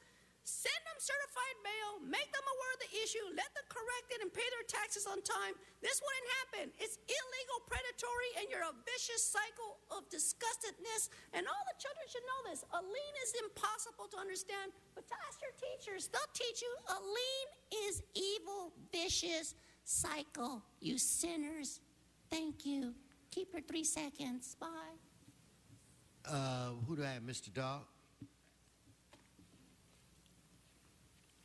Yes, I've spoken more about liens, which is what happens after you're thrown into REAP, R-E-A-P, and that's of the Housing Department. Now, the first thing I'd like to say is I want the city, and please pay attention, I know you're listening, Herb, but please instruct the city in the Building and Housing Department, they are using locksmiths to break into the people's homes for inspections. Mr. President, these are Office of Finance liens for business Okay, we're taxes. talking about the lien here. Okay, so I'm saying stop the liens because people are being placed into REAP, which has been struck down in courts. A lien. This is not about REAP. It's about Office of Finance. It's about. It says right here. Lien for unpaid taxes. But oh, I'm sorry. It's not REAP. I'm sorry. My bad. Thank you. Mr. Walsh. John Walsh at HollywoodHighlands.org. Yes, these are unpaid taxes. We have tens of millions of dollars of unpaid taxes. They only go after those with unpaid taxes who don't, in fact, bribe the city council quite legally with campaign contributions and contributions to cash contributions to their office holder account. Stay on the right subject. now, I'm talking about about unpaid liens. I'm defining it. California Lawyers Group, see how they get upset when you know what you're talking about, how they interrupt you? California you're off Lawyers topic, Group. you get I don't know who the California Lawyers Group is, but they owe the city $6,569.80. That could go for a lot of tree repair and trimming and for fixing the sidewalks in the streets. They should pay it. It's unpaid. Why aren't they paying it? Where are they now? And Premier National Realty Group, it's $5,900. Thank Pay you. the damn. Thank you, Mr. Louis. Okay, he passes. Let's prepare to vote on this item. Let's open the roll, close the roll, tabulate the vote. 13 ayes. Okay, we're going to move to item number 2, held special by cards. Does Mr. Walsh have time? So Mr. Walsh is out of time. Mr. Herman? Mr. Dog? Zuma Dog? Mr. Louis? Mr. Louis passed. Wait, who did you say is done? Oh, Mr. Dog, they tell me you're done. Mr. Herman? Mr. Speaker, within my 1 minute time on this topic on number 2, I like to advise the word exemption. It's a vicious word, exemption, because it gives them any rule, any clause to make an amendment, add, detract, and violate all you hardworking tax-paying people from the cycle, again, of public works and gang reduction. Orale Holmes, gang reduction. What a stupid name. But I'm going to stay to the topic. It says they're going to vacate and not have a vacation of the alley Northern Riverside Drive between Bend Avenue and Gentry Avenue. I have no business there, and I care less to travel in that area, which is in CD2, R2D22. I stay in Boyle Heights because I'm from the hood. Stay on the subject. But as you see, as articulate and handsome in my brand new tie, Mr. O'Farrell, I hold my time to 1 minute. Subject. Thank you. All right, let us prepare to vote on this item. Let's open the roll, close the roll, tabulate the vote. 12 ayes. We're now going to take, yes, Mr. City Attorney. I just want to note for the record that the last speaker said articulant. All right. Mr. Englander. Yeah, thank you, colleagues. I've got some very special guests. I'm going to ask them all to stand up, be recognized. This is the Student Leadership and Community Service Club from Porter Ranch Community School, and these kids are truly incredible and amazing. They actually pick a service project every single month in the community, and in fact, we all know about the San Fernando Valley Rescue Mission, Mr. Kokorian, who is led in helping to restore and rebuild that after the fire. They went around, these kids right here, and took up a collection out of their own, I'll call it their milk money, their allowance, and they raised $1,000 for the rescue mission. And I want to give them a round of applause and welcome them here to City Hall. Thank you, Porter and Ranch welcome. in the house. Thank you. It's a fine group of young people. So let's move to item 21. Mr. City Attorney, could you check this out for me? I don't know. So Louis, Mr. Louis, Mr. Dog is out of time. What about Mr. Walsh? He's out of time. So if I could have on this item, again, I don't know who this is. So if you have a card, Mr. Herman, come forward. Mr. Speaker, you know whose card that is. I wouldn't fill out a card under motion. Stay on the subject. I'm trying to read the agenda. Give me a break. Are you anticipating what I'm trying to say and explain? Stay on the agenda. Anticipations of B. It does say O'Farrell, Crooked Kokorian, and you, Mr. Littleman. That's not the relative subject. to the amending of prior council If you action get off the subject again, you forfeit your time. regarding the 2015 council Reese's Pieces schedule. Amend prior council action. Am I on subject, sir? Thank you. May I proceed to continue? Thank you. For November 14th, Dean, am I politically correct on this? No, you're not on the subject now. Thank you. Okay, let's, Mr. City Attorney, I've already warned him. Okay, his time is, thank you very much. He's disrupting the meeting now. And as usual, let's prepare to vote on this item. Let's open the roll, close the roll, tabulate the vote. 12 ayes. General public comment. Mr. Martinez, Michael Tachai or Tachi, I'll have you come and pronounce it. I have Darrell Gale somewhere. Please come forward. And I had Dr. Perry Crouch. I don't see him now. Is there something like 35 copies? Yes, go right ahead. Thanks. Hello. Go right ahead, sir. Sorry. Go right ahead. Hello. I'm sorry. It's my first time speaking. I'm very nervous here. Relax. I appreciate all what the council does, all of the hard work that you have to put in trying to negotiate all of the different varied interests in our city. I'm a homeowner.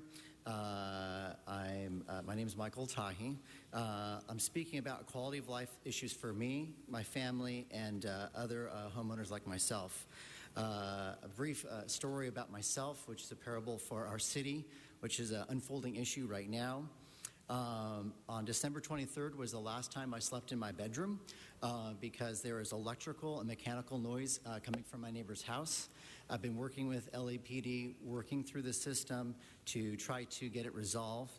but I've been notified that it's a pot grow house, and now it's effectively something that a citizen cannot do anything about. And so I'm asking for your help and maybe an extension of time to see if there's some way the council can do something to help support. This is West Hills. And I'm hoping to speak with Mr. Englander. Thank you. Please, and who's your councilman? Mr. Englander? Okay, we'll have a representative I chat appreciate with you. Go over to the side. Okay, Daryl, come forward, followed by Dr. Crouch, followed by Michael Hunt. Good afternoon, City Council and interested parties watching via TV. It is still possible to get a new electric car rebate. The CVRP, California Vehicle Rebate Program, is paying people to buy new electric vehicles. There is still funding for 20,000 cars. The rebate will cover your down payment on a 3-year lease. Just think, never buy gasoline again. Have very little maintenance and have total guilt-free driving. Don't add to the carbon. Don't take foreign oil. Thank you. Thank you. So if I could have Dr. Crouch, I don't see. If I could have Mr. Hunt, followed by Mr. Walsh. Please come forward. You guys ain't gonna like what I have to say, but fuck you white niggers too. You guys are in violation of the Brown Act by not giving people equal access to a public meeting. I am filing charges, and I'm going to go ahead and do it. Dion, you are a disgrace to the city attorney's office. The public's supposed to have equal access to any public meeting. And like I said, fuck you white niggers too. Okay. Mr. Walsh. John Walsh. See the Step and Fetch and Star at J. Walsh Confidential. But I'm here to say, to honor Mr. Zuma Dog and his colleague who just spoke. Remember, they brought the lawsuit. They didn't just whine and complain. They actually brought a lawsuit in federal court and found this city council in violation of the First Amendment. And that's why we can say anything we want. And the Walshes and the Murphys fought in the Revolutionary War, where some of you were still in Mexico. The fight for our right. Zuma Dog gave us that right. Zuma Dog fought for it, and we have the First Amendment, which is new to this city council, where we have 3 Tio Tomasos. That means Uncle Tom's in Spanish. Thank you. Your time's expired. So Louis E., Mr. Louis E., followed by Elvina Beck, followed by Zuma Dog. I'm Louis. I'm from the Fair Housing Coalition, www.fairhousingcoalition.com, and I spoke before, but there are locksmiths hired by the city of LA. I don't know if they're employees, but they're breaking into apartments, tenants' apartments, even though the tenants have signs on the door saying they do not want anyone to enter. And even with a judge's order that no one can enter their apartment, these housing inspectors still go in their apartment and violate their civil rights. This is going to be a huge lawsuit, but we also have 7 other lawsuits in the works, and 3 involving REAP, and they're all going through. They're all going to be heard by a judge, and we expect to defeat REAP in most of them, and even a judge before the trial has said 80% of what we said is valid, and the REAP is definitely acting against the Constitution of the state of California. So, yeah, I'll be in court. Thank you. Thank you, sir. So if I can get Miss Beck. Mr. Dog, you can come. You're closer to the mic. And Miss Beck will come after you, followed by Yvonne Michelle Autry. Yes, sir. Thank you. My name's Zuma Dog, and I'm here to talk about something very important. The city of Los Angeles and the constituents and taxpayers, we're going to be stuck with the big mess. Let's call it the Obama crisis, the Obama mess. Now, I'm not here to talk about you, anything you need to do about Obama, but what he's done is he has erased the border, and he has imported a whole wave of people from third world countries, very low skill, no money at all, and they're living on the streets. And, you know, I'm seeing a complete demographic shift very fast in a way I don't think the city's prepared for. When it came for all the homeless, what you did is you built everything upscale and expensive, forced out a lot of low-income housing. The people had to leave. And when it came for the money the federal government gave you for the housing, you gave it to Eli Broad. We're going to have to address this issue. I'll be back every day for the next 5 years. Thank you. Okay, Ms. Beck, followed by Ms. Autry, followed by Perry Crouch. Are you back? Okay, you come up next. I called you. Oh, yes. No, you're... Oh, okay, thank you. Hi. He's after you. Wonderful. Hello, my name is Alvina Beck. I sit on the Central Hollywood Neighborhood Council Board. I'm also a budget advocate for this year. I've been home sharing since 2009, and I wanted to bring your attention to the opportunities and benefits of home sharing in our communities. Since 2009, I'm a freelance actor, and Airbnb has allowed me to rent out my home so that I can take jobs as an actor and camera operator. I also kind of wanted to bring to your attention that, you know, the 14% occupancy tax that home sharers have to pay could really help our city deficit. So I would love to challenge our council to embrace the share economy and the possibilities of extra tax income versus kind of creating these zoning laws. Because I think people like myself who create there's opportunities that are created from this. I just don't know the law. And I know Gar City has a basic Back to Basics program that allows us to kind of learn city and planning and zoning, but it's still very difficult to understand these laws and how to like work within them instead of just getting a no that can actually help our city. Thank you very much.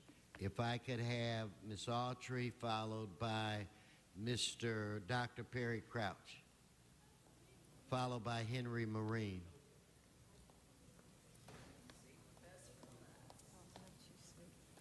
Yes, good morning. Thank you for an opportunity to address the City Council. Very shortly, you're going to have an opportunity to encourage or to authorize the formation of a Skid Row Neighborhood Council. I'm speaking in advance and encouragement. Bernard Parks knows about this. We need an opportunity to represent ourselves so we can provide greater access to affordable housing, helping the people get off of the street, out of the swath of the police brutality so no more men or women will be murdered, beaten, raped by the police officers in your regentrification process. So we'd like an opportunity to represent ourselves. We are organizing to that end again in voting for the Skid Row Neighborhood Council. I'd also like to take this opportunity to speak in opposition to expose the fact that people are being used as test sites, science projects, guinea pigs, especially poor people. Stop this perpetration by the paramilitary, black ops, special ops, because this is where the taxpayers' money is going. We're not in the trash, and we are not. Thank you, your time. Thank you so much. Mr. Marine, followed by Brian Barajas. Come on, Perry Crouch. Congratulations, Council President, on your sounding victory. I'm here to bear bad news, and I'm very upset and frustrated with the level of violence that has spurred up in our community and continues to transport lives. And we have two issues. One of the issues is the governor's throwing these people out of prison back in the community in record number with no resources to help them. The second issue is a lot of the guys that were in prison were not around when we developed what was called the Truth and the Peace Initiative. So they're out trying to take back something that was never theirs. So you have the younger generation opposed to the older generation, and it's really bad. Case in point, we just had... Thank you, Dr. Crouch. Thank you. Okay. So I need... No, stop you there, and you can wave Mr. Price down later. Okay, so Henry, Brian, where's Brian? Come on, Mr. Marine. We'll let Brian go after you. It takes me 2 hours of vacation time to come here and talk 1 minute, and all I can get is 4 people in here? Is that why nobody's ever here listening? Why you don't understand the city attorney when he told you you cannot contribute to, you can only contribute to a defined government pension benefit plan or 457B plan. So why in the hell are you sending these 1120 funds into a private sector union pension plan for the benefit of city employees? The money, any money's not used by them, it's got to be rolled over to a public employee pension benefit plan. If they ain't spent it, they can't keep it. That's a trust. It ain't no payments. So when are you going to get this damn money back and rolled over for the benefit of your benefits and everybody else's benefits? And here it belongs to Lacers. Thank you, sir. Mr. Barajas. And then I have Debbie Orellana, maybe, if you come forward, followed by Mr. Herman. Yes, sir, Brian. Yeah, so I turned in leaflets. LaRouche defines the standard for a qualified presidential candidate. One of the things that I want to bring up is, might as well say it, all of the clown shows that I've been seeing should stop. Because when you're dealing with human civilization, you have to take it very seriously. And I think, I address every single person. I don't care who you are. I don't care what title you think you are given or whatever. But we are risking the lives of every single person. And if people don't get that in them now, I don't think we have any obligation to ever speak here again. So if anybody wants to join LaRouche, go to LaRouche PAC, and let's win. Thank you. Thank you. So if I could have, come on up, Debbie, and I'll let you pronounce the last name, followed by Mr. Herman. Yes, ma'am. Welcome. The mic is yours. Hi, good afternoon. My name's Debbie Orellana. I'm a little concerned about the chaos going on in the city. I know that there's a lot of changes I don't know about in Washington, but I have found that there is no housing.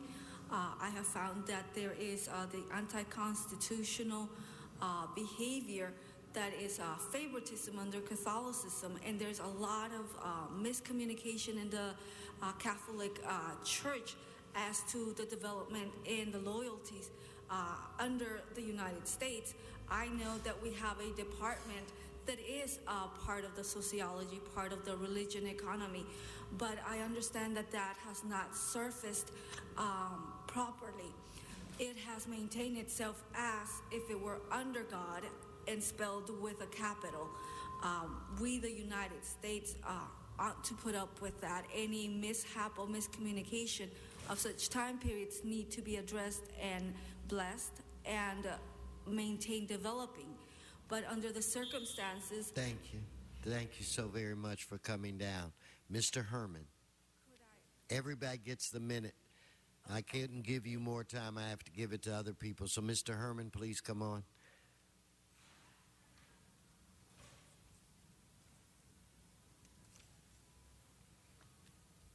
Why is it public officials assume and anticipate what we, the direct speakers, are speaking about in our speech?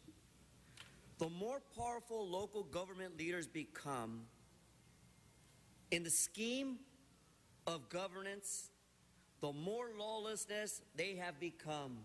And we are the sacrifice by the unreasonableness for people with big ears not to listen, for people like Peppa Pig!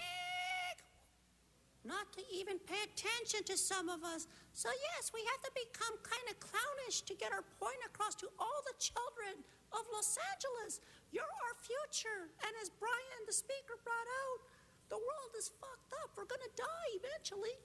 But I'm already dying from the abuse of the unreasonable Mr. Speaker not allowing all of us to be heard under the Constitution as we speak for freedom of speech. Thank you.